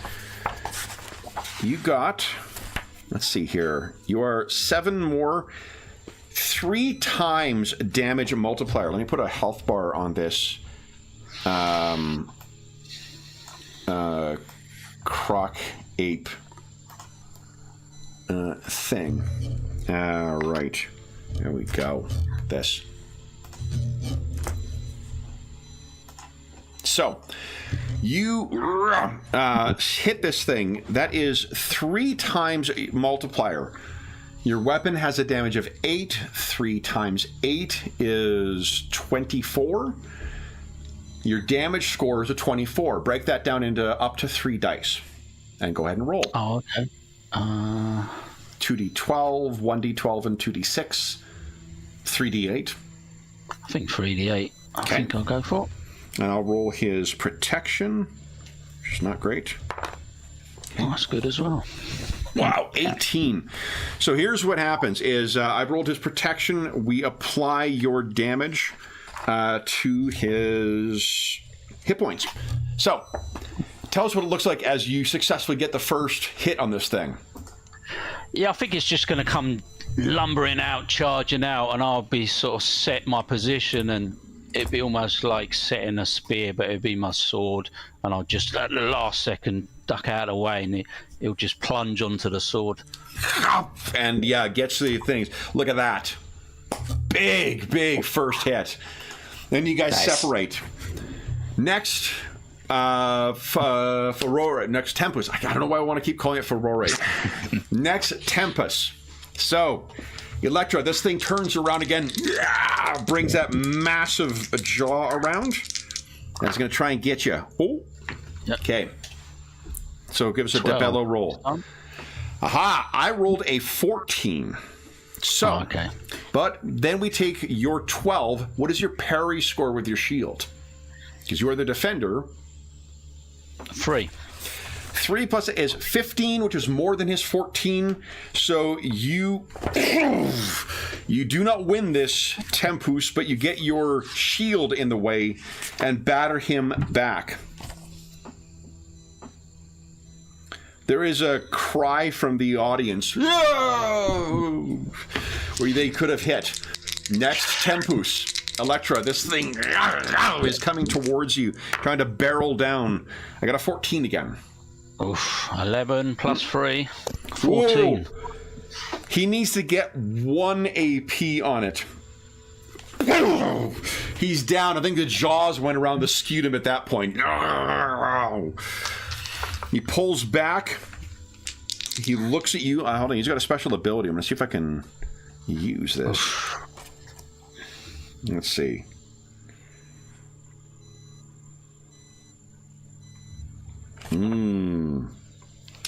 Yeah, we're going to use something a little stronger. He's going to try and use his full weight by using Decorpore on you instead. So, here we go. Go ahead and give us your Debello. I rolled an 18.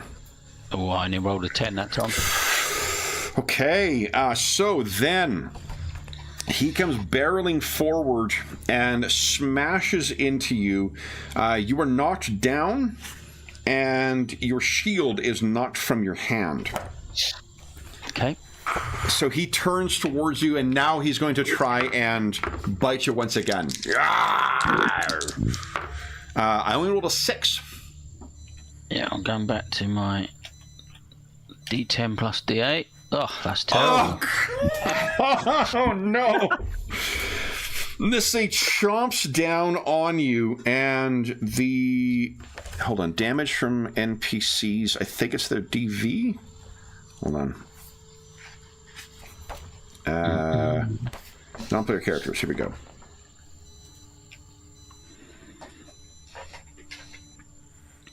Okay. I only beat you by 1, which means I'm only rolling 1d10. Let's just do that. 7 points of damage. But you have armor, don't you?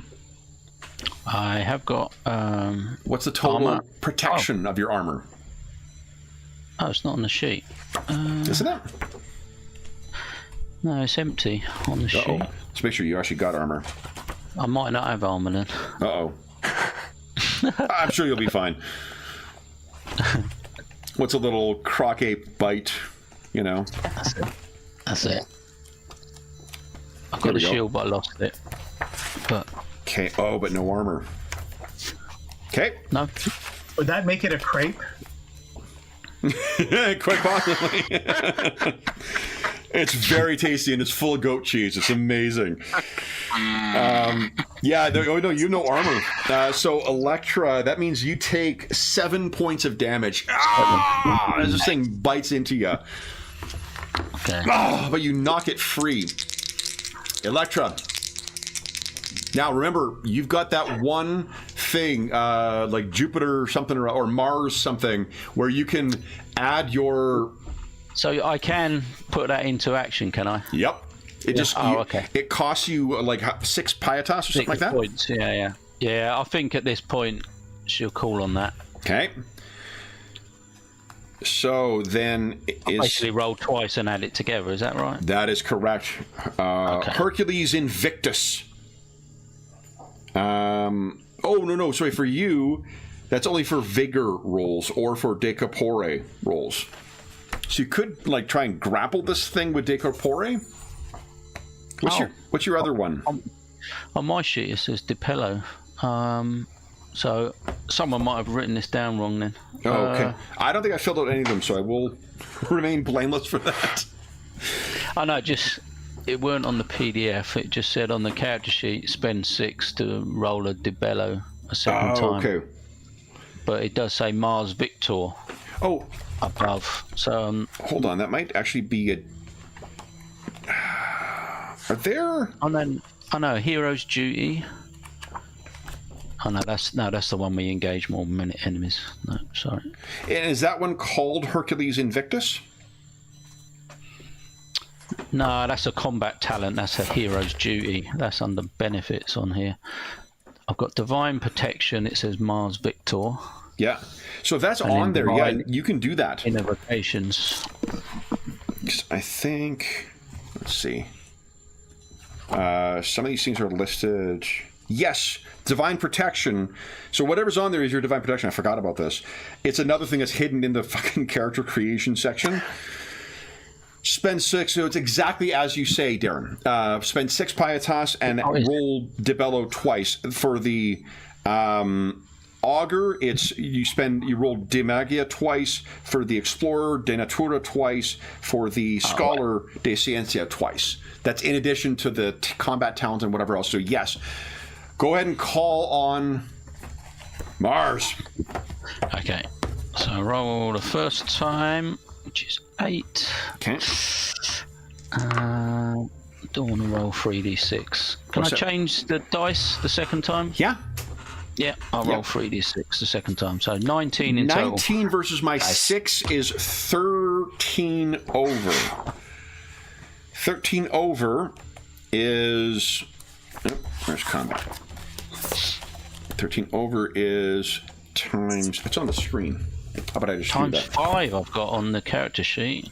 If that's Times right. 5. That is 40. How would you like to break up 40 into up to 3 dice? Oh, it's up to 3, isn't it? 1d20 plus 1... D20 and 2d10. Let's see it. D20 plus 2d10. 27. Nice. What does it look like? As this croc ape is... So yeah, the shield has got knocked over. He's knocked me to the ground, and he's coming with the big jaws, coming to sort of take what he thinks is the final bite, and then the sword just thrusts straight through his mouth. And it just comes out the other side of its back of it. You guys can hear almost a like there is somewhere off a not a thunder peal, but the sound of like steel on steel clashing as Mars' favor is witnessed. The crowd goes bananas, except for the owner. That is a very expensive croc ape that you just ruined. So, you picture the what do you call it? The Rancor tamer is going to be coming in. But Electra, how do you react? I think she's going to be try and play it down, super cool. Sort of roll this thing off, sort of go across and sort of wipe the blade on its sort of belly, and just sort of raise it to the air, like looking to the crowd, expecting the crowd to be going. You know, she's sort of calling back to gladiator days, expecting the crowd to be cheering and stuff, and immediately looking for this guy, Crispus. Like, you owe me money. Yeah. As you make so you're going to make your way out. Aulus, just for we'll take our mid-session break in a sec here, guys. But Aulus, if you wish, I think you are the strongest with De Ciencia. If you have whether you have the medicine specialty or not, it applies. But it is a DT6 check. Each degree of success restores 1 hit point for first aid. Yeah. I have a 10 total, but you probably have better. I think we learned I was a backup healer. Yeah, last time. Oh my god. I've never seen wounds like this. Oh my god. The teeth, they're all wrong. Rather than pulling the teeth out like directly, she's pulling them out lengthwise. I will invoke my divine protection. Nice. And roll that again and add it to it. Sounds good. 6 pietas. So, Electra, that cost you 6 pietas to call on Mars. So that is a 10 over, which is... Let's see here. 4. You get 4 hit points back, Electra. Nice. Thank you. Cool. All right. Leave it to Electric to make it interesting. I think... Electra, would you give us a... sensibilitas roll, please.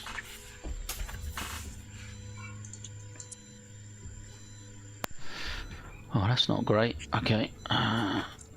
Let's go for 1d8. A 6. Okay. So you're up there and you're being treated by Aldous, and you're... The hell is Crispus? Where the hell is Crispus? Where the hell is Crispus? I'll ask the owner as soon as I get the opportunity. Guy arranging this fight. Give us a de societas. Societas? Yeah. Let's go for 1. I need 4. So you go up and he is, you're like, where is, and like someone kind of stops you and is like, you can't, and he seems really upset that the croc ape is dead. Now, just because you couldn't go in and talk to them, if someone else wants to try and find out where this fellow disappeared to, but I think you can probably all guess where he's disappeared to. So. Yeah. He's a marked man. So, Penderan. Mm-hmm. This is a truly unusual creature. This is something that would be very, very special to make use of. Oh yeah, I'm already walking up with my pouch to pay for the remains. Yes, it's great that Electra started carving already. I think I'd try and escort him into the body, saying if I ain't getting paid, then I'm taking something from this thing, as payment. Okay. And sort of teeth whatever he wants. And see if anyone tries to stop me. Yeah, it is the actual vivisection of this thing is what reveals the thing. So it will be a large thing that's being transported back. But I think between you all, you're likely able to arrange for transportation. Yeah. Right. So let's do this, guys. Why don't we're all ready. God dang. So far into the session. This game is so good. It's so rich. It's such a fun game. Like this is, that was a random result too. Like 100% just, this was, a fighter comes up to you, be like, hey, you want to come fight in the thing? Oh, by the way, it's a crocodile. Oops. Forgot to tell you. See ya. That was pretty, the fight was pretty fucking fun though. Like there's not a lot of meat to the decisions you're making in it, but like it does move pretty snappily, and the you can imagine when there's more combatants, you're trying to pin people down. Yeah. Dangerous for sure too. A lot of very kind of swingy with that fun. Electra, I don't want to tell you your job, but if you are going to be a fighter, maybe you want to invest in some armor. So we need to repair that shield, I think, too, right? It was just more tossed aside from her because it was his whole body slamming into her and knocking her aside. Yeah. Behind the screen, by the by, so all NPCs have a dice value, which is the size of their dice, and then they have scores in 1 dice, 2 dice, 3 dice. You just roll that many dice for each of the things. So it's really easy to look at a thing and decide what it is. So what we'll do then is, for those listening at home, we're going to take a quick 5-minute break, refresh our beverages, and then we'll come back and see what terrible monster attacks Electra next. I mean, sees what happens to our custodes next. So, back momentarily.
All right.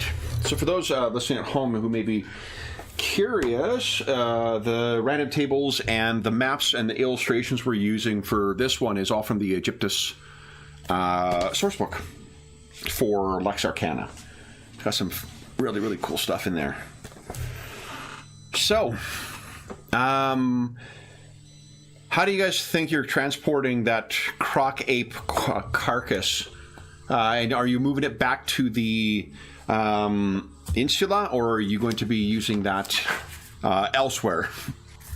You're pretty close to the Egyptian district, so you may be able to find like some abandoned building or something like that to do. Just a question of whether you have any other encounters in the Rakotis.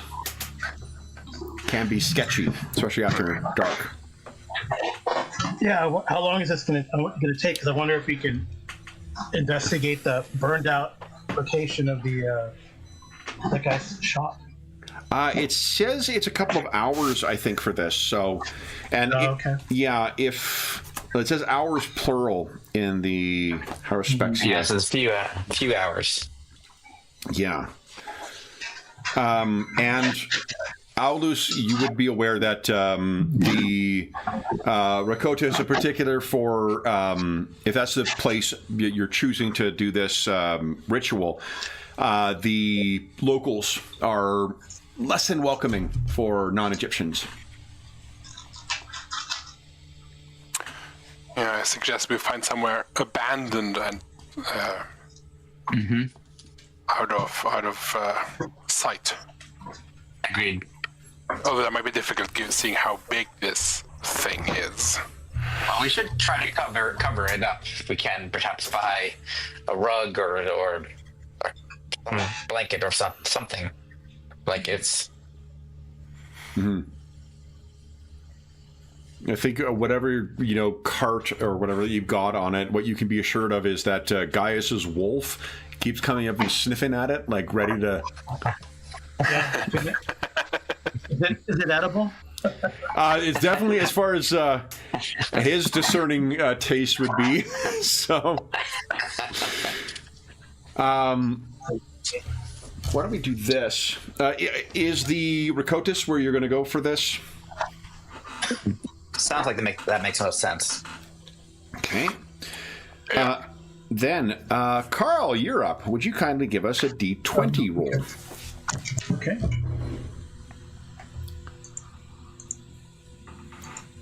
Six. Thank you. 6. By the way, Electro, if you want armor, you can have mine. I'm fairly certain this must be a pre-gen misplacement because apparently I'm wearing Lorica Plumata, which is slightly out of the odds with being a scholar and the illustration. Are you telling me you don't go into the lecture hall with a flak jacket on? Come on. Yeah, Some and that very also controversial views on architecture. exactly. Frank Lloyd Wright was a. It gave you heavy scale armor. That's crazy. Yeah, that must be a typo. For maybe it was supposed to be on. Yeah. Where's the pre-gen? It could have been me putting it. I filled these out originally earlier in the year. No, it's in the PDF as well. Oh God. Yeah. Yeah, I have the light scale. Yeah, which makes sense for. Yeah, that's got to be a typo. So, you should have then Electra. Is it the Lorica Squamata? Plumata. Plumata. Oh, 6, nice. Yeah, heavy scale. 6. So that's got 6 protection. So actually, Electra, you can heal yourself completely because I think I only did 8 to you, and Aldous healed the rest. So good on you. Must have been a dream where Aldous was wearing your armor. Weird. So then, okay, so wait, the 6. So what you find as you guys are sort of looking for a place, The streets of Rakotis are constantly taken by folks of all kind, making them rather noisy. Many come from Africa and the Mare Rubrum, while others boast impressive tattoos, clothes, and language. If the Custodes are looking for a guide, someone from a distant land, or an expert in some language, place, or exotic people, you can likely find them in a crowd such as this, with Societate or Sensibilitas rolls. So you guys are making your way through. You can picture there's a crowd of folks from all over Africa and probably the Near East. You seem to have gone into a place that is fairly, it's a little busier. You're trying to maybe get away from them, but no one seems to be bothering you. Like, you transporting this giant, quasi-mythological creature's carcass through it is not the strangest thing you're passing as you're making your way through this crowd.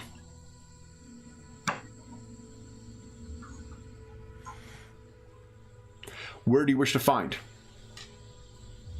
Just the first available sort of abandoned place? Something that, would maybe be made of a stronger material like stone or something, so that to muffle sound from getting out. Okay. But otherwise, yeah. First one we come to. Penderin does insist on primal screaming the entire time he does his... Yeah, that has nothing to do with the thing being chopped up. That's just me. So then I think... Do you wish to shake these looky-loos at all? I tell them to mind their own business. Okay. That, I think... What do you guys think? I can see that being a de capore, kind of like physical intimidation. Or, Yeah. You have the wolf growl for... Yeah, which I'll give -1 to the difficulty. So... Or de Societate. I'd rather use a de corpore, but... Yeah, sure. Go ahead and use de corpore. Okay. Up to 3 dice, right? No, I'll just do this one.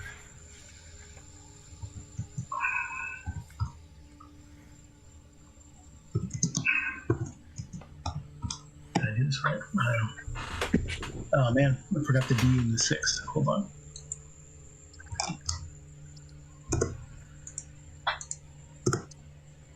Eight. Nice. Yeah. With your wolf kind of growling beside, they all sort of, everyone's looking and whatnot. Gaius turns around, his full, bear headdress on. Fuck off! Or whatever the Roman equivalent is. They agree with you and they fuck off. So, Penderin, you guys get yourself in there. What are you thinking that this Harris Bikina? I think I carry all kinds of strange instruments on me for things like this, since it's somewhat. This is one of the main rituals that I would be doing. But I sort of have to prepare the body. It's got to be positioned properly, so I need help with that from some of the other cohorts, members of the cohorts,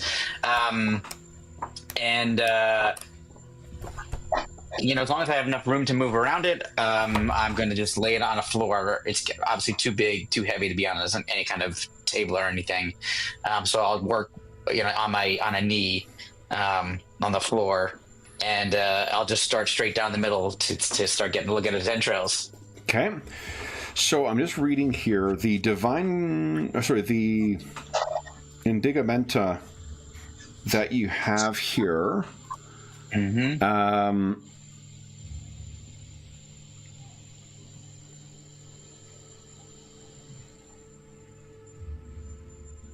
Oh, yeah, so you have to go to a temple to ingratiate yourself to those gods, which normally only happens once at the end of an adventure.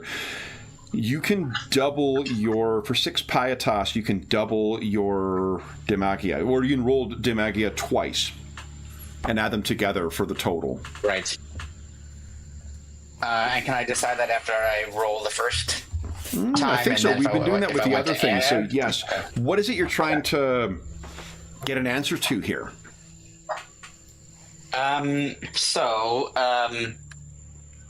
And just as a kinda looking at reminder, the your description. character knows. I'm sure I'm just repeating stuff that you already know. So apologies for that. But remember that if it relates to the Brotherhood of the Black Pharaoh, it's likely to be silent. Yeah. So obviously, this is going to tell me about whether a god for it favors or disfavors something. I don't know if it has to be whether it favors or disfavors me or an event or another. I think the way I would Entity. interpret it is tell me what you want to learn about, and the gods you'll learn Okay. what gods favor, don't favor, or whatever else, that course of action or circumstances or whatever. Okay, so I think I want to find out if the gods are favoring the current government of Alexandria, the people who are in charge and policing everything, to see if they might be involved. Are they dealing with? Remember, Are they untrustworthy? but that relates to the Black Brotherhood, right? No, I meant because everybody, is like sort of against what we're doing. They think we're crazy. So I don't know if we can go to them for help or we should stay away and not ask them for anything if we have trouble or something like that. I think But, what's yeah. implied in your question is whether or not they are allied with the Black Brotherhood or not, or infiltrated or interesting. aspected, which Okay. means the gods would be frustratingly silent on that. Right. That makes total sense.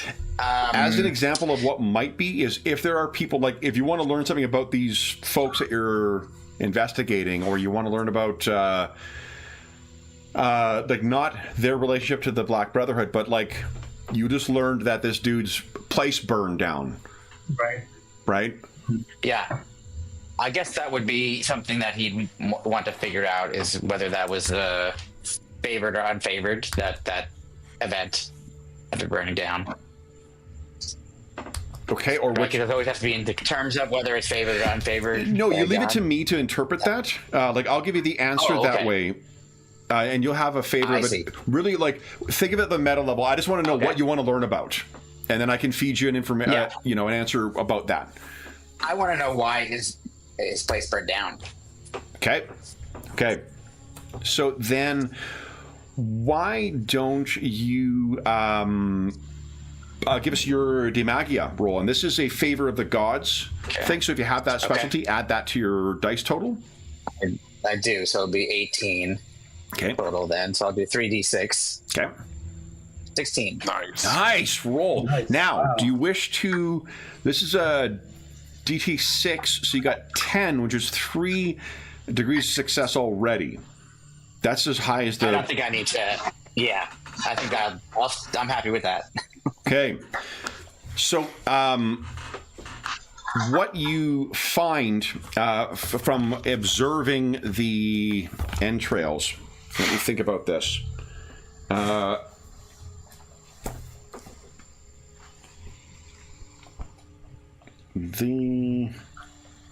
we go.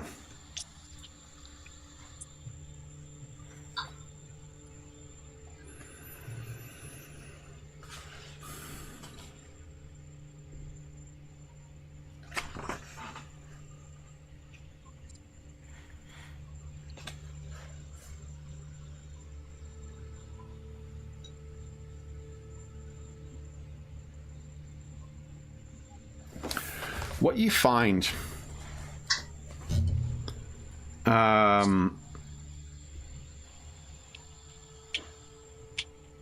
is strangely within the bowels of this clearly carnivorous creature. You find, let me make sure I've got my mythology correct here. Hold up.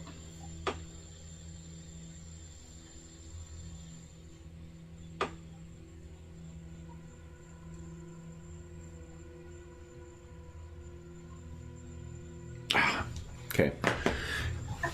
what you curiously find within the bowels of this thing, as you are uncovering it and going out, there is, you can feel the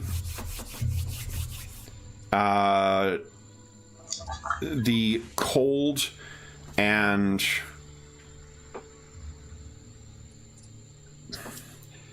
the entrails fall almost like a vast and blackened river, which makes you think of the gap of Hades, the entrance to Hades, the River Lethe.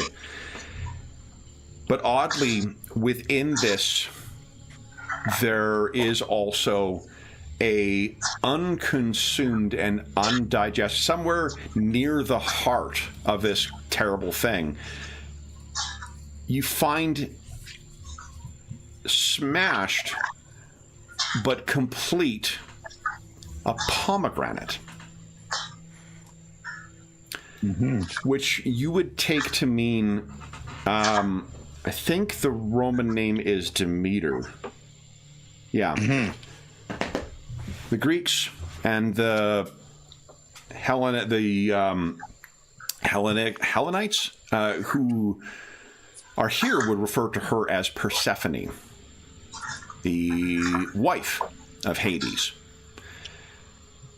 Persephone is the goddess of spring, and having a sign of both the land of the dead and a damaged sign of rebirth, spring, and renewal, so near the heart of this thing.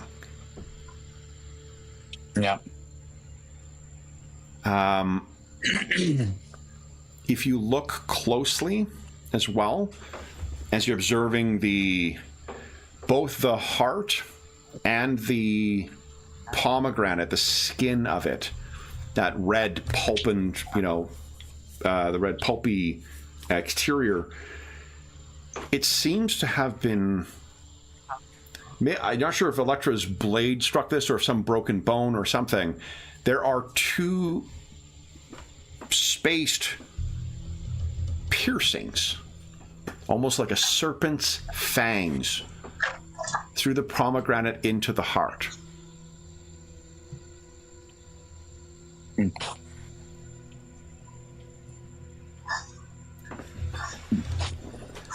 That is what you find. And I think while I'm sort of in a trance-like state, I'm also stating these things aloud, a little mumbly and stuff, but like it's coming out so the others wind up hearing everything. So whatever... And then I kind of come out of it. Yeah. Whatever is at play here, it is disfavored by Demeter. Mm-hmm.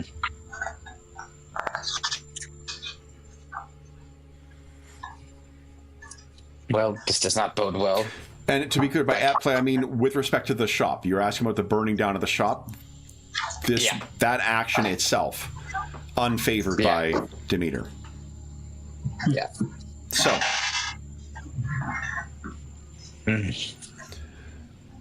Having concluded your ritual, everyone else was keeping watch, I'm assuming. No trouble during this time. What do you guys do? What do you guys make of that? Well, it seems that we need to investigate this burned out shell or find out what happened. Yeah, and who is responsible? There is an implicit conclusion that is crystal clear from that, while the message itself is vague.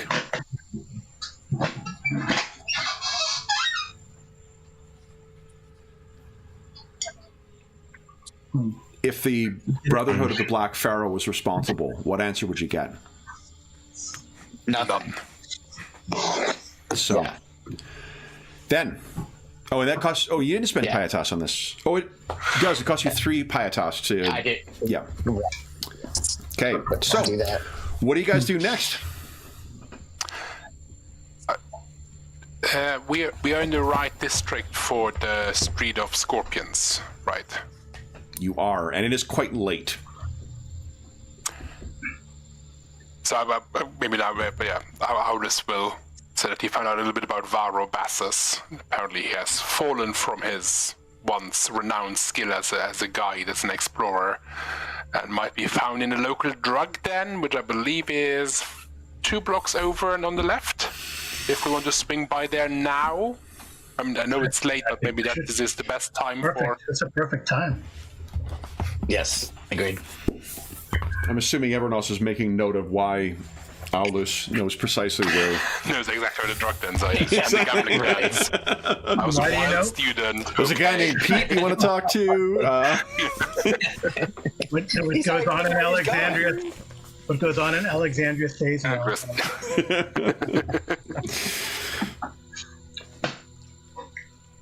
Yeah, I think we should. That's a good idea. That's a great idea. Okay. So then, while So, go that's ahead. interesting. So I mean, so I guess we would know, right? So anytime there's something related to the Black Pharaoh, we get nothing. But since we got something, I don't know. Right. It's definitely worth looking at, but maybe it's not as a priority. So if anyone, de magia is also used for like religious lore. So if anyone wants to make a check to see like what they knew about that before looking into things, there is the greatest library that will ever exist here as well. Oh, definitely. But just on like off of what you would know about it, anyone can give us a de magia roll if you'd like. Sure.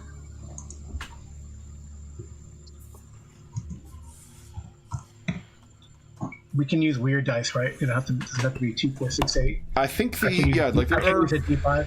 there are certain restrictions on it, but it's pretty much most of the ones you'd find in DCC, Okay. which is kind of neat. So That's what it looked like. yeah, I'm just finding. Oh well. Yeah, it didn't matter anyway. It matters. Great rolls are 2. So Pandora, was yours the 16, or is that for your? I haven't rolled yet. Okay. So I'm gonna do. So Let's see. I guess I'll do a D8 because I have nothing that is makes sense to add to my magia. So it's just gonna be a 17. So I'm gonna roll a D10 and a D7. you can also use D3s and D5s.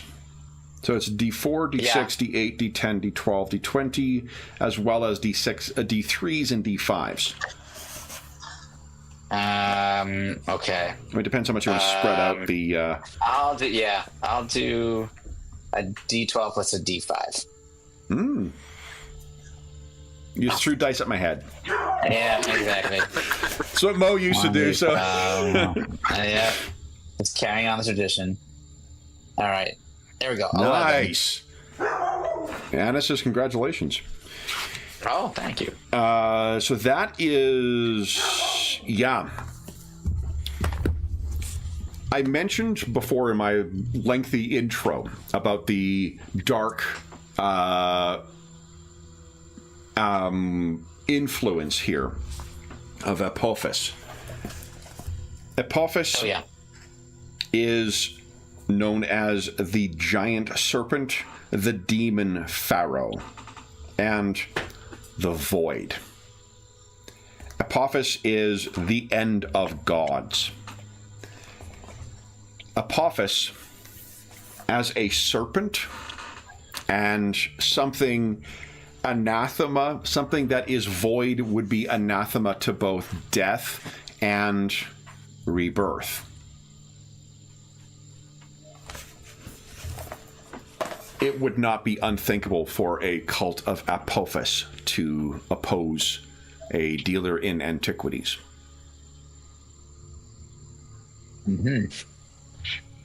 I'm going to relay that to everybody. Of course, that is what the pomegranate represents in the omen. And then he explains how, rebirth and death are tied together in this, myth, etc., and leading up to the conclusion that this would be probably the cult of Apophis that's responsible.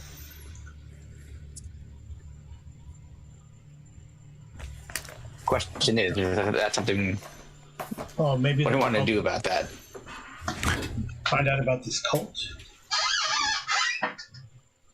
Maybe they're allied or in league, or maybe, the enemy of my enemy. Maybe.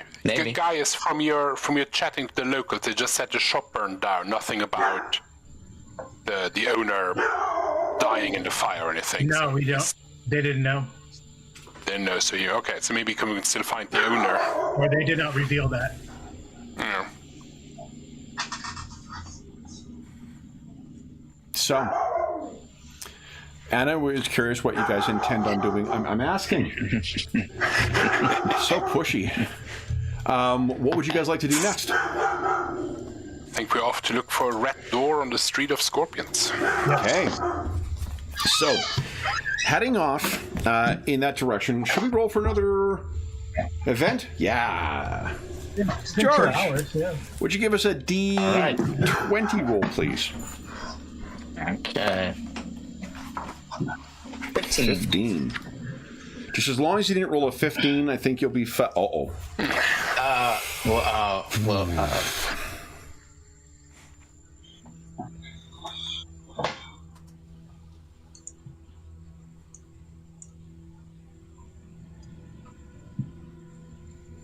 So that is... Okay, so you're making your way towards the what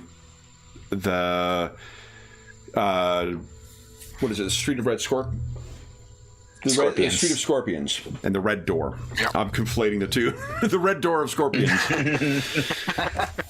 No. So it's almost like it's a struggle to improvise after running 3 games in a row. So what you find is, as you're going along, I think it would be Aulus and Pandaran. I think you guys are the ones who have like a 10 in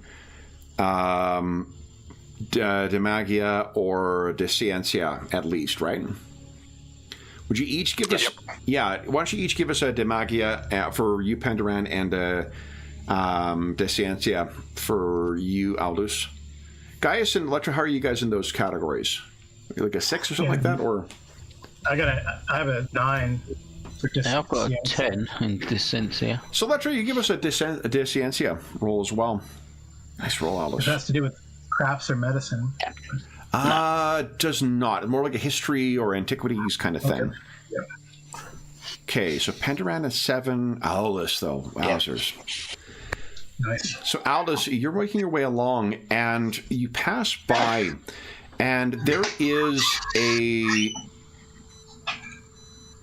I'm trying to think what the exterior of this would be. You pass by something that has a simple... there is a placard that is hanging outside of the building for this, and it's in one of these old style pre-Ptolemaic buildings in Alexandria. One of the more sturdy ones that seems to be hanging up, but the particular slate, the particular kind of stone that is affixed to the outside of this placard, one name just hits you. And you realize, why did I not think of this before? This is the Cappadocian's shop. If he has a name, no one ever calls him by it. He is simply known as the Cappadocian. He is thin, bald, and pale, but he is a merchant seemingly unrivaled in archaeological items, mummies, and mysterious items. He's also legendarily known for his greed. The Cappadocian is it sounds like this Tathor Nefru may be someone who is involved in the same trade as the Cappadocian. The Cappadocian is kind of unrivaled in the access to not only artifacts but also information about same. If you wanted to learn something about Nefru that was not commonly known, the Cappadocian, for a price, would be the one who could tell you.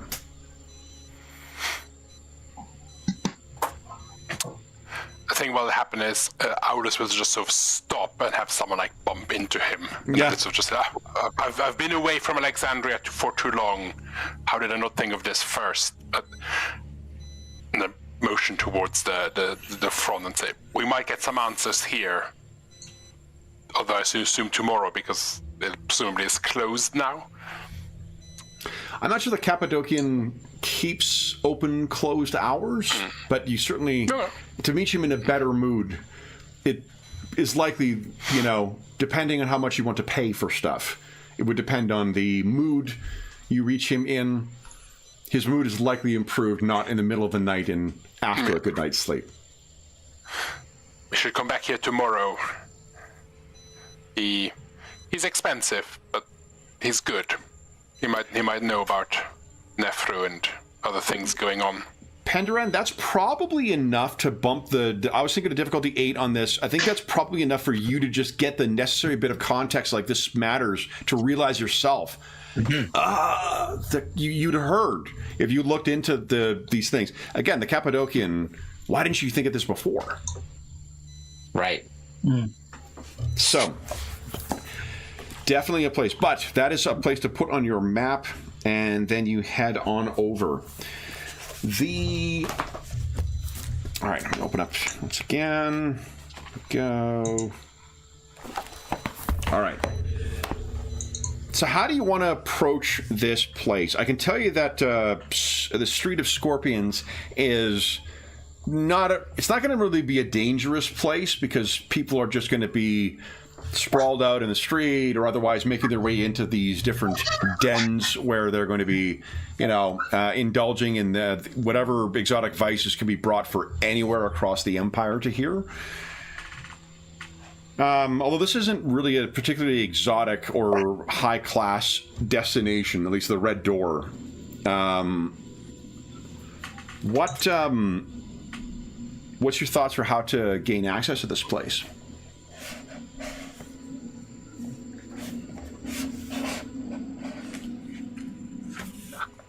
Alice, do you know, is this a sort of thing where you can bribe someone? I mean, I assume most people go in to get high of various substances, so getting in is not necessarily the problem. Asking questions and getting coherent answers or not rousing suspicions might be more tricky. Mm-hmm.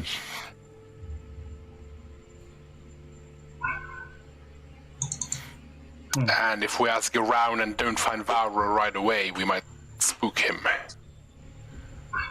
Yes, right. We call this some ruse of some kind, as if we've come with an important message for Varro that can only be delivered directly to him, or something simple like that.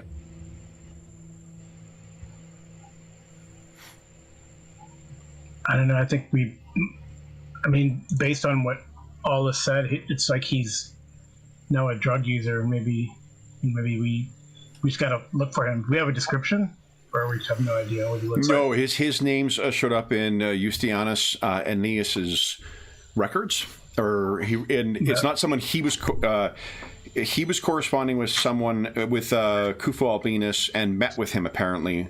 Tathor Nefru is someone he wrote about. Varro likewise is someone he wrote about. Okay. I mean, I assume he would stand out. He's a Roman, and this is a predominantly Egyptian district, and you know there are other places for Romans to get high and seek refuge in narcotics. So him being here is... Yeah, this is a place you come to disappear and potentially die. Yeah, so I think we just look for him. You know. Yeah. Yeah. I mean, are they? I mean, are there? It's just a door, right? There's no guards or anything or any. It's the name of an establishment. There will be someone who let in. I think you probably were given, because you did roll pretty well to get this information. You're given the name.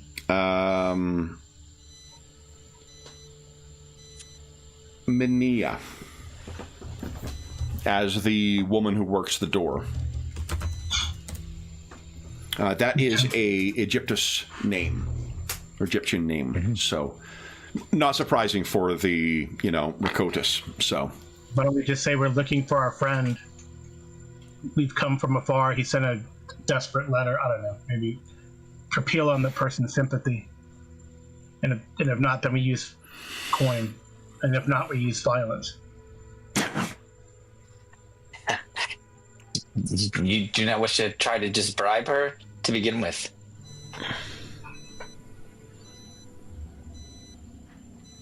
I'm wondering if the four of us go looking for him, we must assume that our enemies potentially have eyes on places. It might be better if just one of us tries to find out if Auro is here first, before we resort to more forceful means necessarily. If the others... go ahead, Carl, sorry. Well, I would say two of us. So, Aulus, if you're going to go in there, since you're maybe the least conspicuous being from here, take Electra. And then I can wait out, and just in case there's trouble coming or trouble leaving. That's a good point. I can look to see if there's... Oh, sorry, Kev. No, I was just going to say, Aulus can confirm that there's almost always a back door out of these fucking places. That's what I was going to say. I was going to go around, look around the back for the back door. Yeah, well, we shouldn't. I mean, we've already made ourselves known. Good job, Electra. No, really, good job.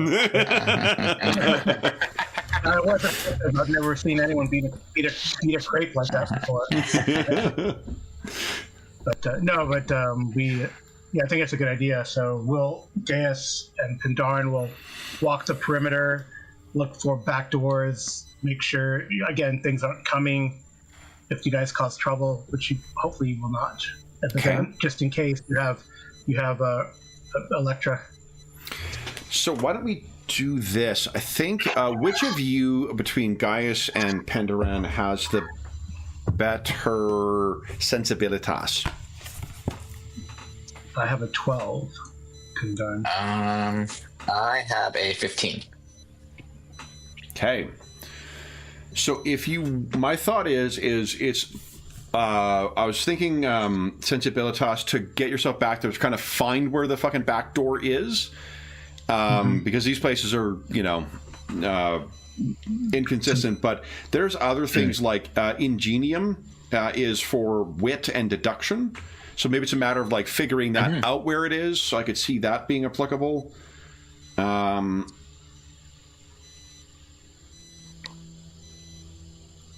Or I mean, for me, sensibilitas is my best. Yeah, let's do that. I mean, you can just see where people are hanging out or not hanging out. Sure. So then, with Gaius assisting with that, and with your wolf assisting, excuse me, it triggers an allergy. What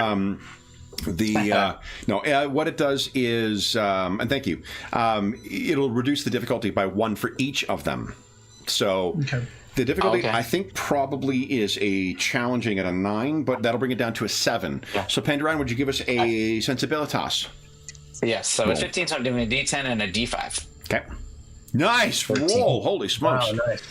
I keep waiting for that when you guys both roll max on both dice, because then you get to roll again at it. That's awesome. So, that also is a very cool mechanic that we haven't seen it trigger. Because like Savage Worlds, you trigger, exploding dice all the time. But this is a neat one where like the decision of whether you roll lots of them and try and go for better average or roll individual ones and cross your fingers is pretty interesting. Yeah. So then, I guess if you roll 1 and it's max, and you roll again. Is that correct? Is that correct? That is true, but a one-sided dice would break Euclidean geometry. I mean, like, if you roll one dice. Oh, one dice. Yeah. Sorry, roll a one. I've figured out your rules, game. I'm rolling 3d1s and I'm taking an infinity result. Wow, if you had a 3 and something, yeah. Although, Carl, it speaks to you as a dedicated Call of Cthulhu GM or keeper that you're suggesting non-Euclidean dice. So, so the two of you managed to find you know exactly where the back door of this place is. So this is going to position you in a really good way in the event that, say, I don't know, maybe a chase works out. You're going to have some successes towards that already. Awesome. Aldous and Electra, what are you guys thinking of doing?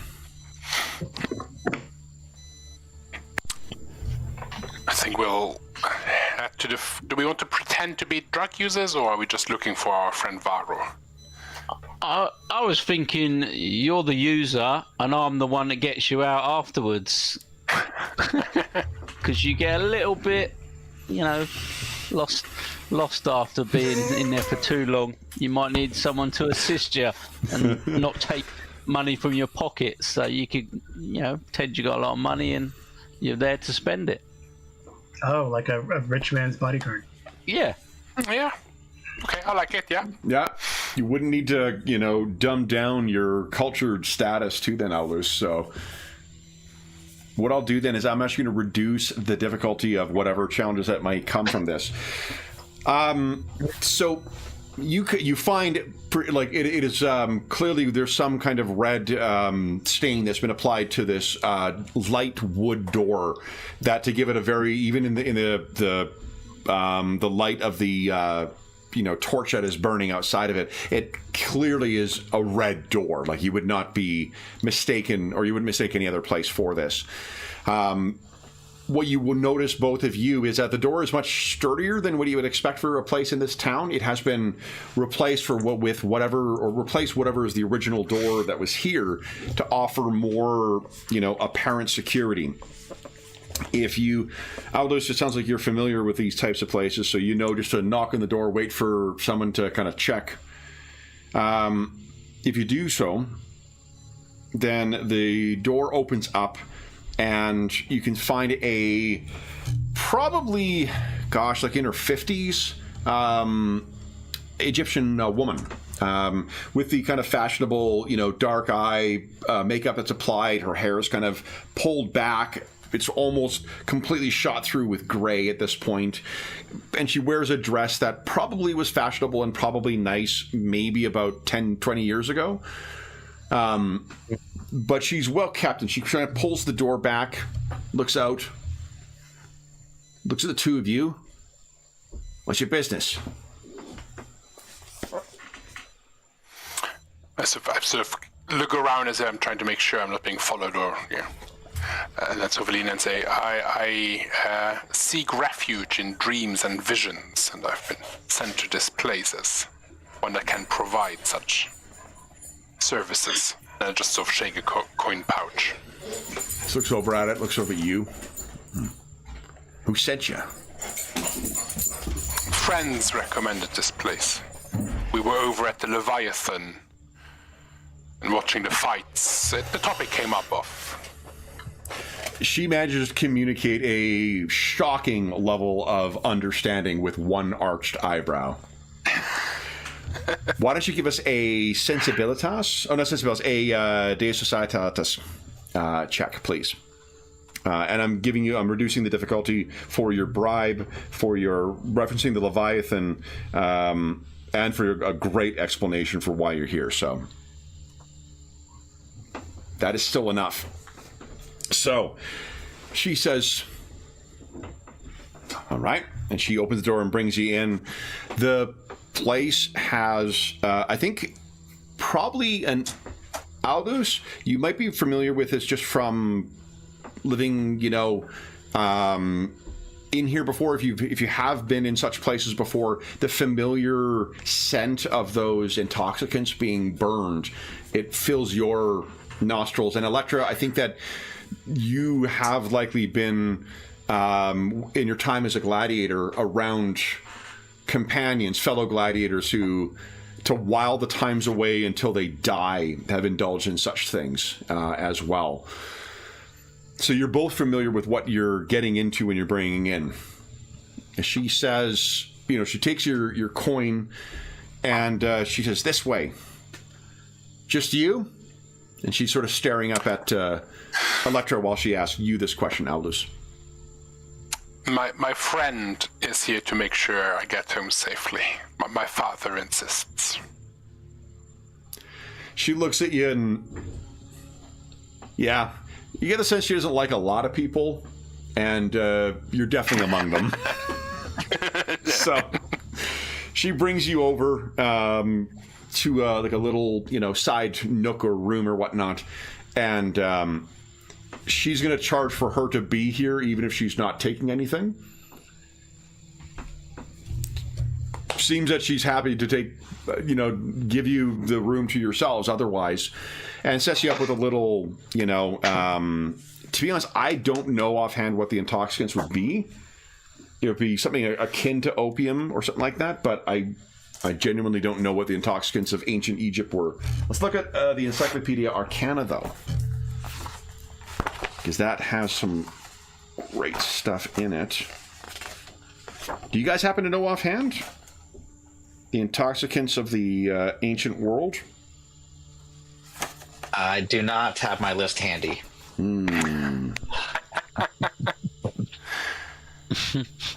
Let's see here. It does come up pretty often. I took it out of my wallet.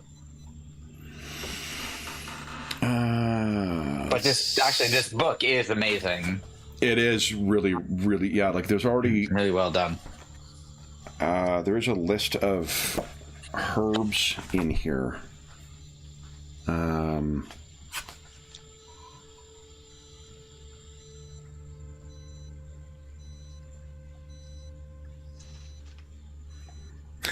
Cabbage. Cabbage is one of the things in here. I'm getting so fucked up on cabbage tonight, guys. Opium, guys, opium. That's the thing that's going to get us demonetized for this one. My excitedly exclaiming, "Opium, guys, opium!" Yeah. So opium is the opium poppy is used as a sleep aid in the medicine. I'm on page 166. So this is a hookah house, effectively. So you're brought over and you are administered that, probably with a mix of something else, because it is kind of a magical world as well, too. And you can hear her walk away, counting your coins. What do you guys want to do? When she walked us here, it's just like these sort of little chambers. Yeah, I'm kind of picturing like, robed off chambers. You're not going to be super active when you're, chasing the... it's not called chasing the dragon, I imagine. Chasing the Sphinx? That's, I think, probably more than a bit racist. So I don't know. I'm going to stop while I'm ahead. Following the Nile. Why don't we say that? Yeah. And were there any other attendants sort of in the corridor, or it does look like it's just her? There is like one person sitting in here who's kind of keeping watch, but I mean, like, not in a guard kind of way. It's the kind of like they're sitting there to make sure, like, if someone starts choking or someone asks for something or whatnot, they can go and get stuff. They seem to be paying, like, they're not inhaling it, but like whatever the contact high equivalent is for an opium den, they seem to be kind of remarkably sedate for that, because everybody in here is, filling the place up with this, so the attendant has got a milder effect of it. So I'm going to get the furious opium users are like, "Motherfucker, that's not how opium works." You mean just the usual people who watch the channel? I say, but the opium users are remarkably chill too. They're like, "He's getting it all wrong." Anyway, what? So you can picture that they're out there. They're seemingly easily distractible or something, but they do have somebody here. So, what are you guys doing? Do you want me to have a little chat with them while you open a few curtains and see if you can find this guy? Yeah, or the other way around. I could be a really difficult patron and cause a fuss in here while you... Yeah, whichever. Yeah, we'll give that a go. Yeah, that way they'll hopefully come in here into our chamber, and you can look around. Or you could make out you're having some sort of episode. Yeah. Sort of gesture them in, and while you're sort of coughing and rolling about a bit, I can just have a look at all the other little rooms. There's always one more guard who can fall for. Guard, he's sick! Yeah, especially one that's a little bit away with the fairies. At guarding... Allergic reaction or something. Okay. So then, I think, why don't you give us... I think, is there any kind of like deceive for De Societate? But yeah, I was tempted to argue that if I purchase from what would this look like scientifically speaking, and mimic, I could roll the Scientia. Yeah, I'd buy that. Sure. So why don't you give us a De Scientia roll? It's also easier for me to say than De Societates. That's amazing. Okay, so yeah, you know precisely. There is, like, basically you just make a big thump sound, and Electra, you're up. So with that sound, I don't know if did they react? Did they hear that? Do you think? Are you going to poke your head out? Well, I was proposing I was standing outside anyway, just outside the curtain. Oh, okay. Curtain. So I'll be sort of. You hear the thump in there, yeah. And the person who's sitting on the stool, kind of just staring off, they look over at you. And they look at the curtain, they look at you. And I sort of have a look inside and go, and I sort of turn back with wide eyes. Quickly! He's having some sort of episode. Would you give us a Auctoritas check, please? Auctoritas. Force of personality, magnetism, and self-confidence. 2d6. Here we go. Nice. Great. So that is actually that's 2 degrees of success. Hold on. Do you round up? You do. That's 3 degrees of success. That's fucking awesome. Nice. So yeah, he kind of jumps up from the stool and goes scampering over, throws the curtain open, and then what would you like to happen? As soon as he starts looking at him, I'll just pull the curtain to sort of give him some privacy. Or that's what I'm hoping he'll think, and then I'm just going to start looking in the other little rooms to see if I can see anyone that looks, like a Roman. Okay. That stands out. So let's do this then. Aldous, you were going to be trying to sell this lie, but you rolled 13. I think you're good. You've got what do we see as this guy comes in? I think there'll be some whimpering, sort of rolling around on the ground, some twitching, or some sort of bad episode, bad reaction, and I think as the attendant leans in, I'll try and sort of grab, as if I'm sort of holding on to them to just keep them in the room longer. Yeah. Give us a de corpore roll, please. Oh man, yeah, you got a death grip on this guy. He just cannot pull himself away from you, so he'll be occupied for the duration. Electra, are you trying to be stealthy about this at all? Are you trying to be...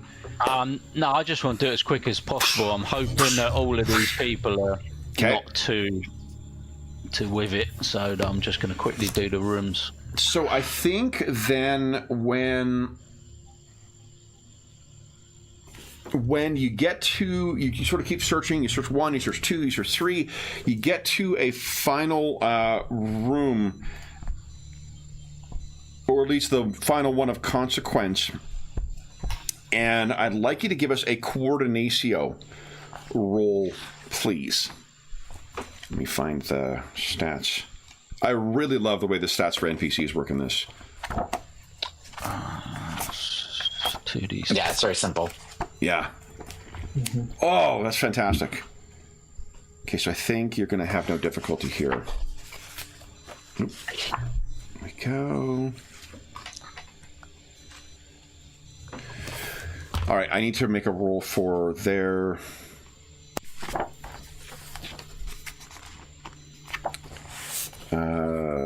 coordinatio as a roll as well. Here we go.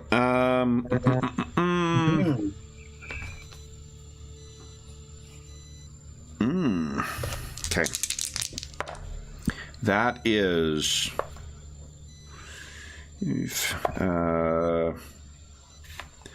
so I got 11 total. What happens is you pull yours aside. Now that was it was coordinatio, not vigor. Pull the thing aside, and it seems like someone heard you pulling the things aside quickly. And there's a guy who just like quickly pushes out and pushes past you, and is trying to stumble along. The dark hair, he's pale and looking sickly and does not smell great. But the darker, the complexion he has suggests Roman, not Egyptian. So he pushes past this, kind of stumbling towards the back door. What would you like to do? I'll give chase so that when he comes out, if the others don't immediately recognise, then they'll see me running after, and then they'll sort of think, oh, yes, the one we want. Okay. Chase. So here's the thing. It is de corpore for this. Is it on my screen? I wonder.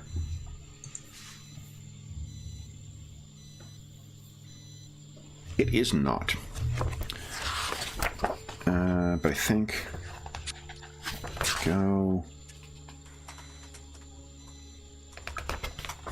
Explore an area.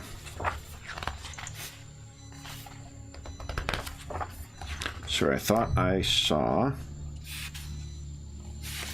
a specific thing for chases in here. I'm just going to look one thing at the... Yeah, it's not in there. Okay. So this will be a contested roll. So right now, you did get one success out of that, Electra. So would you give us a de corpore roll once again?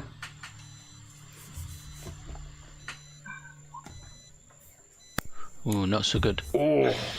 So I think with you stumbling, you're turning to run after this, and there's a couple, like maybe one guy stumbles out of one of these things about like, listen, no, and you kind of bump into him, and it slows you down sufficiently that you're not able to get some distance on him, or at least he's able to get some distance on you. Outside, you guys rolled a 13. Was that right? That was Aulus. Pandaran rolled 13. I thought someone did. Okay. So Yes. Yeah. 13 is 3 successes already. Electra got 1 inside. You were 2 off from catching this guy. So, he reaches the end, and you guys can see the door bursts open, and this raggedy-looking Roman stumbles forward and kind of wild-eyed looks back and forth. You guys stand out even in a district full of unusual people here, particularly you guys with your, armor and whatnot. And he kind of turns and is going to try and race off.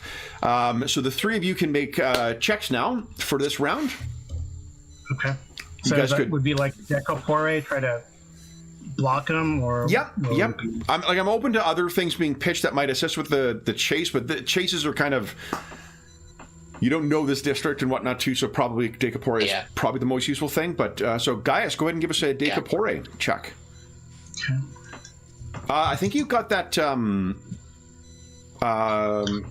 What do you call it? Indigamentum that can substitute De Natura for Decapore too. No, it's for Debello. But I'm not trying to find it. It's for Debello. No, your combat talent allows you to substitute Debello when you're using combat things, right? But one of the ones gives you the ability to sub in for Decapore. It was... I hope it's not the one that was you need to do at night. The Jupiter one? The Diana one is the one that's the night one, I know, but I don't know Yeah. Diana Lakia is... No, Jupiter Predator. Jupiter Predator. No. That's not it. No. Which one was I might have been thinking. Right, it's Diana Lakia. That is, that's the one. Oh, shit, yeah. I have to do that one at night. Yeah. Yeah. Okay. Okay, doesn't matter. So go ahead and give us a Decorpore roll, please. Okay. Oh, come on. 5 is still nuts. So he turns and he's much faster on his feet than what you expect. Penduran or Electra. I'm going to try to basically, essentially, I want to try to trip him to slow him down with the Decapore roll. I'm going to go for it here, so see what happens. Nope. Okay. Wow. Okay, taking my chances. Come back here, young man. Oh, you're Britannia. So come back here. Nope, that's not it at all. What's the Scottish one? Pretend you're a dwarf. Yeah. It's gone. Too long of it. I did say it's from north of Hadrian's Wall. Yeah, Electra, what are you doing? I'm just gonna, as I see him turn, I'm just gonna try and outpace him because he's obviously a bit worse for wear. Yeah. So I'm just gonna give chase. Okay, go ahead. That's so Decapore. Oh, that's one. Nice. Yep, that's one. You are one off from him right now. I am going to make a Decapore roll for him. See if he can get some more distance on you. I got 2 successes, so he has 3 between you right now. So, back to you guys. Who would like to go? You know what? I will help someone else. So that would reduce the difficulty down to a 5 instead of a 6. Yeah. Okay. So I'm gonna try to be, running at the heels and whatever I can to help throw him off a bit. Ooh. Alright, I guess I'm gonna try to. This is like a hunt. I'm gonna try to much like wolves do, to use sort of pack tactics. Oh, try to yeah. With Penduran. Get in front of them. Yep, and your wolf once used in Natura. Okay. And then, and hopefully that'll kind of guide him or push him towards Electra, who's a better, So you're rolling against a 4. Oh, wow, okay. Okay. All right. That's 18, okay. Okay. So...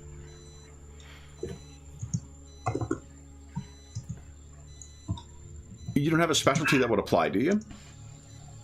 Yeah, hunting. So I'm rolling 18 is my total. Fantastic. Okay. Go ahead and nice. 15 is 11 in excess, so that is 4 successes. What does it look like as you corner and grab this guy, Gaius?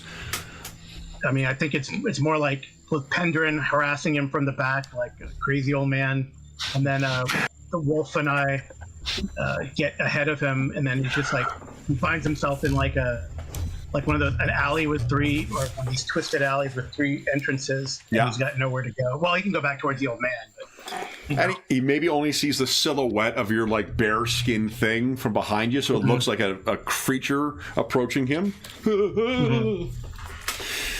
And then I guess I will say his name, right? Or maybe leave that to Electra to call out to him. Yeah, the Electra, Penduran, and Aldous is still tussling with a opium attendant right now. But the three of you are able to reach up to him or catch up to him. And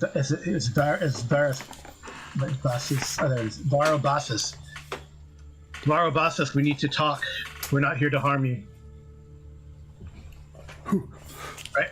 You got one success on top of whatever you needed for the chase, so I'm going to give you all. He'll sort of. I would rule that towards successes on trying to get information out of him. Mm-hmm. We can take you somewhere safe, I guess. With Penduran and Electra catching up, I imagine one of you guys grabbed a torch or something just to be able to, from one of the side walls so you could see where this guy is. Electra, you can recognize the massive pupils of a guy who is well and truly high. So you recognize this from your fellow gladiators who would drug themselves. So he looks absolutely in awe of Gaius right now. Who are you? What? Who sent you? Who sent us? That's a good question. Well, we know that Demeter is. Yeah, I could say.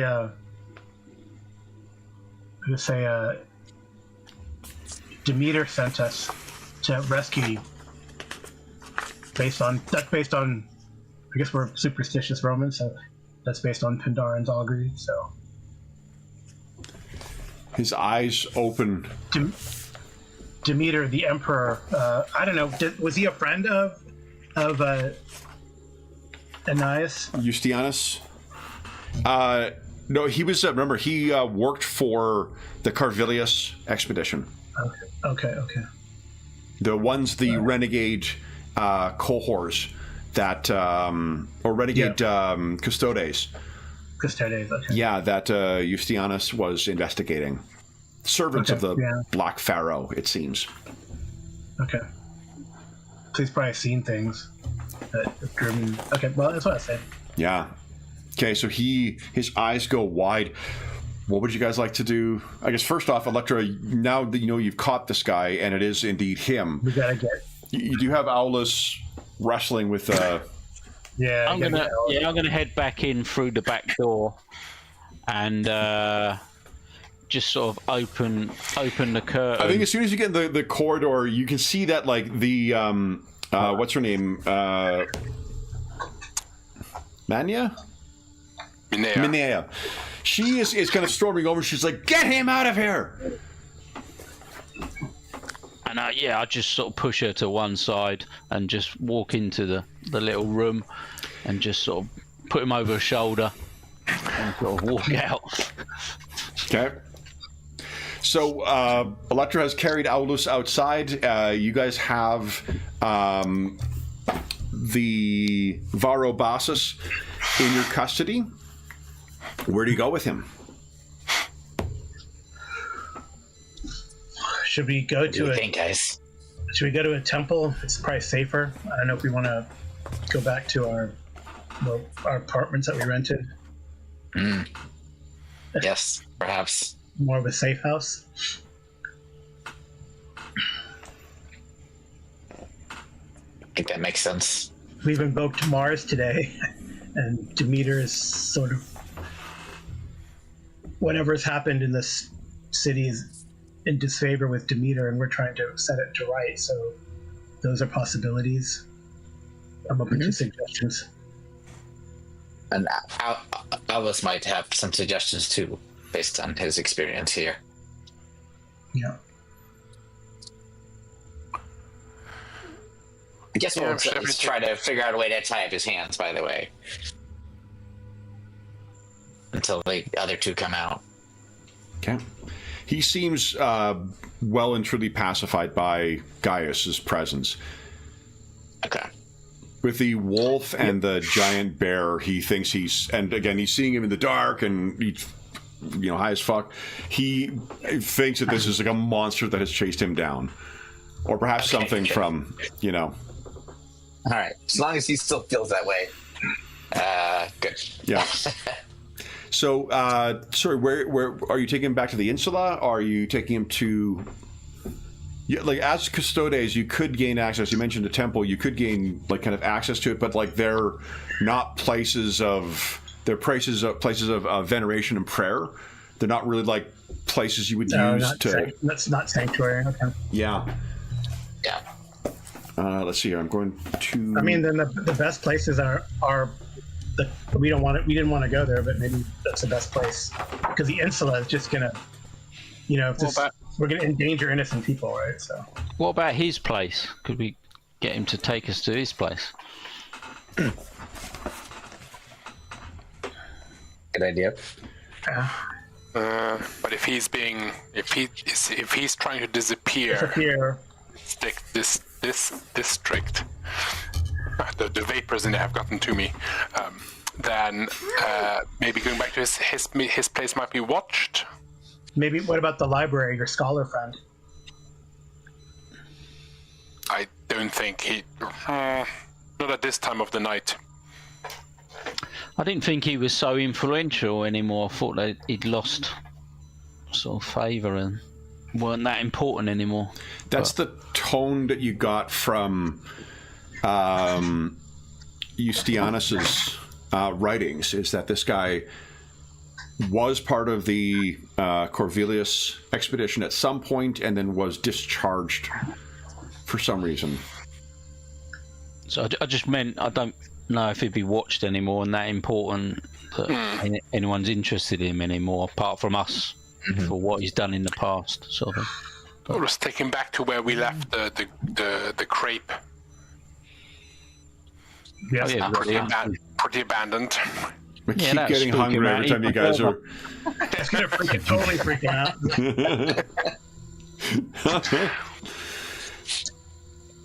You could bring him back there if you choose, yeah. Does he look like he's in a state to answer questions now, or do we need to wait till he sort of comes down Give us after a good night's sleep, hopefully? De Ciencia with Medicus, or Medic, or whatever. Medicae? I will help. I have Medicus. Nice, also, yeah, so that'll bring the Medicus, there we go. I don't, actually. The actual Latin in this game is being superseded by the nonsense Latin from 40K, so it's all a mess. I can help. I mean, you're the better scientist, but I have medicine, so you can help, yeah, absolutely. So go ahead and give us a De Ciencia check, please. It's a 9. Oh, you rolled it. Sorry. The my brain immediately went to Decembrists thing. Like you do the O Valencia, Decentia. All right. Funny. So the I think that he's actually in a remarkably compliant state right now. So the way that you've got him calmed and the way he's responding to Gaius, you're probably gonna. He's about as willing to respond to and answer things truthfully. And you could assume that maybe you tested him with a couple of things. Here's the thing: take him back to the crepe place. Ask some questions now, while we have him in this state. If you wanted to confirm too, like for instance, you were in service to Romulus Corvelius, he would respond in the affirmative. And Romulus Corvelius is the head of the Corvelius expedition and seemingly the person behind the murder of your friend Eustianus Aeneas. Good friend, one might say.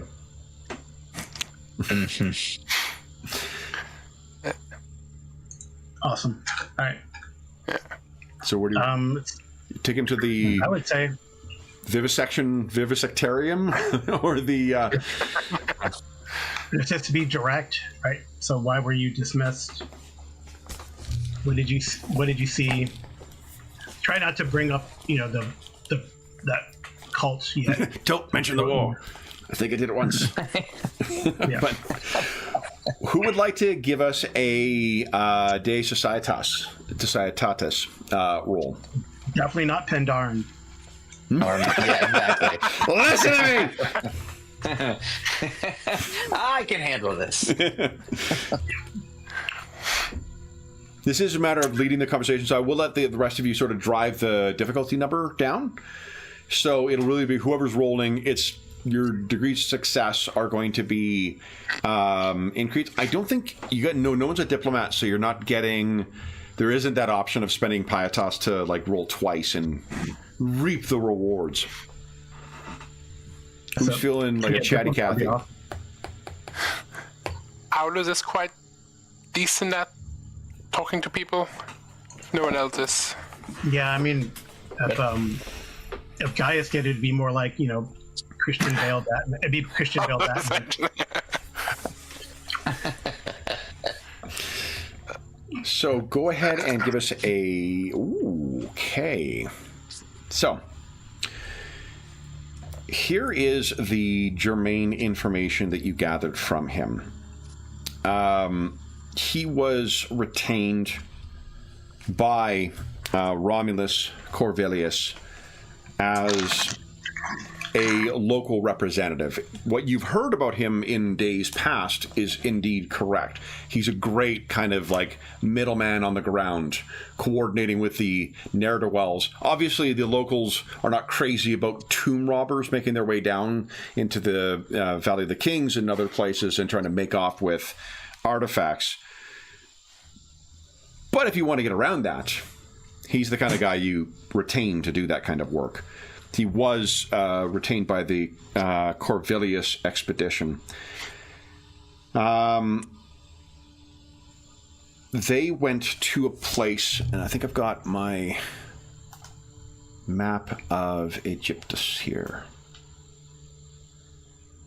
Just because I don't think we're going to be able to use it, I will show. They traveled down the Nile by barge to a place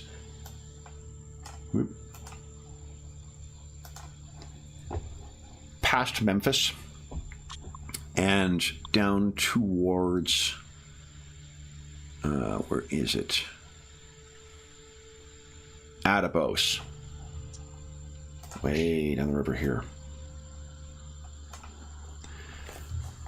A pyramid seemingly built atop another. They went. And they had difficulties with diggers at the site.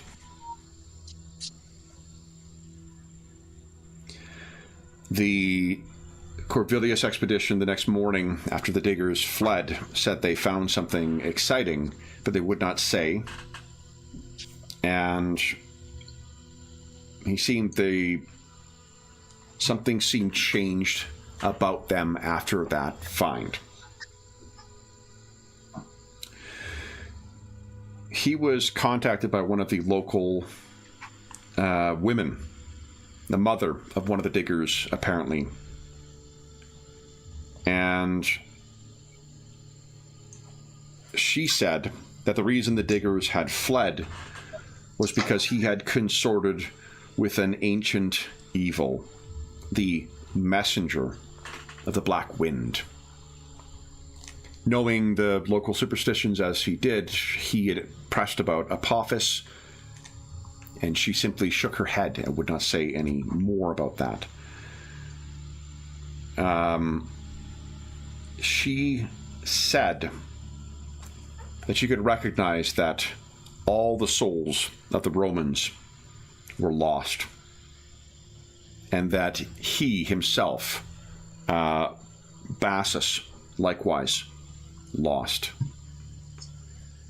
And she indicated to go to the collapsed pyramid at a place called Maydum, which you know is just south of Memphis, further up the river.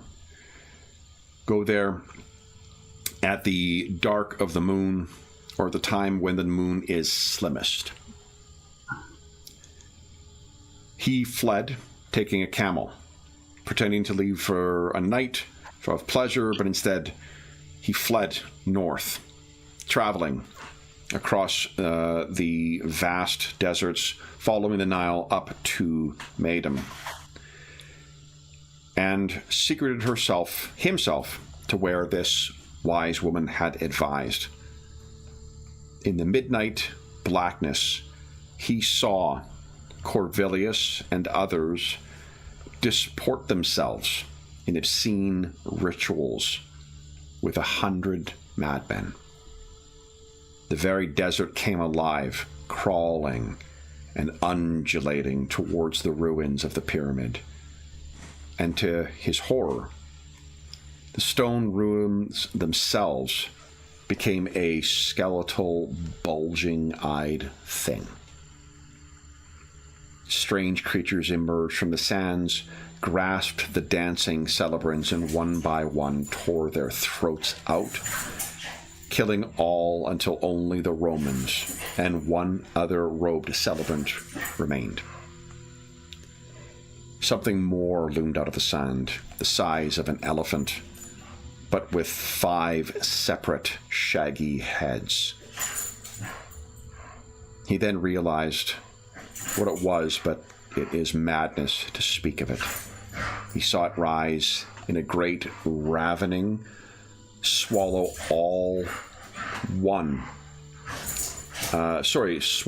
as one all the torn corpses, leaving only 5 amidst the stench of the blood-soaked sands alive. Bassus fainted, and when he recovered, he wandered into the desert.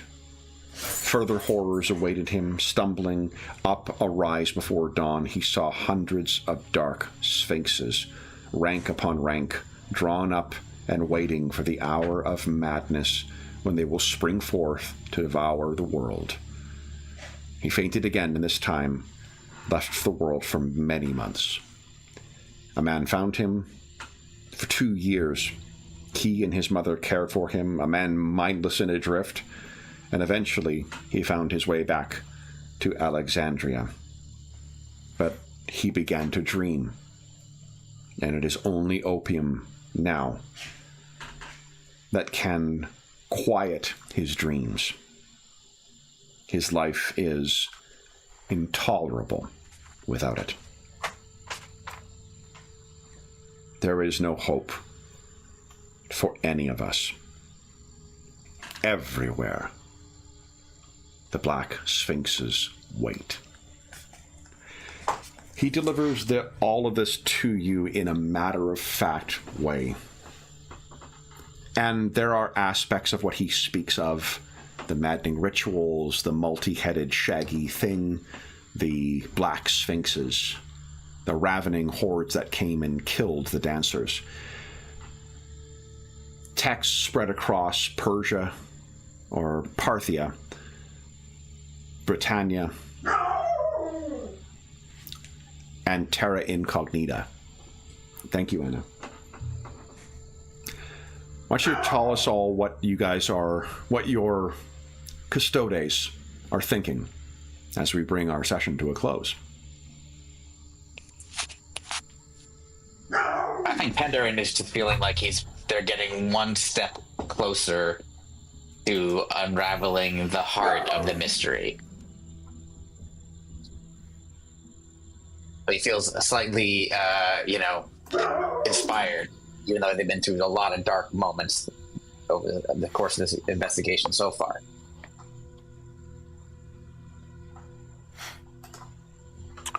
I think Aulus will be slightly the opposite. He'll be sort of not like terrified, but deeply worried, because obviously this man has seen awful things that his mind has sort of shattered, and Aulus is afraid of, that's the thing he values the most, is his knowledge, his ratio. So he'll be worried that if we go further on, he might also lose that which he sort of holds most precious. Having spoken to him too, Aulus, I think you, with your medicine or your Descentia roll, you realize like he probably wouldn't have functioned at any point other than in the state he's in. Electra and Gaius?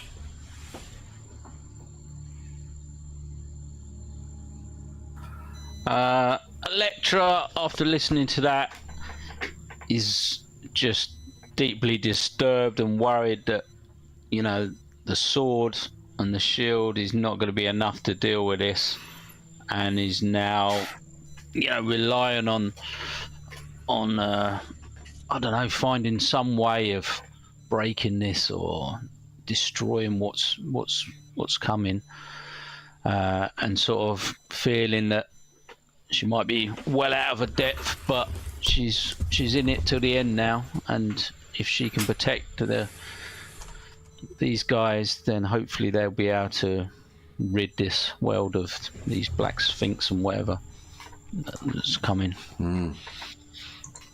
I think Gaius is looking around, making sure that there is no black sphinx nearby, but looks to the south. Because he said they're everywhere. Oh, the looks shadows. To the south, yeah. Looks to the south and is contemplating, I guess, that eventual journey into the desert. Because I think we have to see what did they do there. He's forgotten the burned artifact house already, and go on to the next clue. Dan, what do you wish to do with Bassus?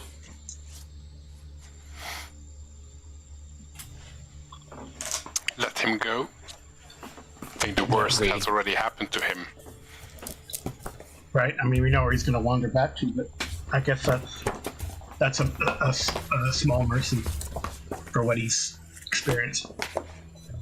Yeah, the amount he's abusing himself, he's not much longer for this world, I don't think. So.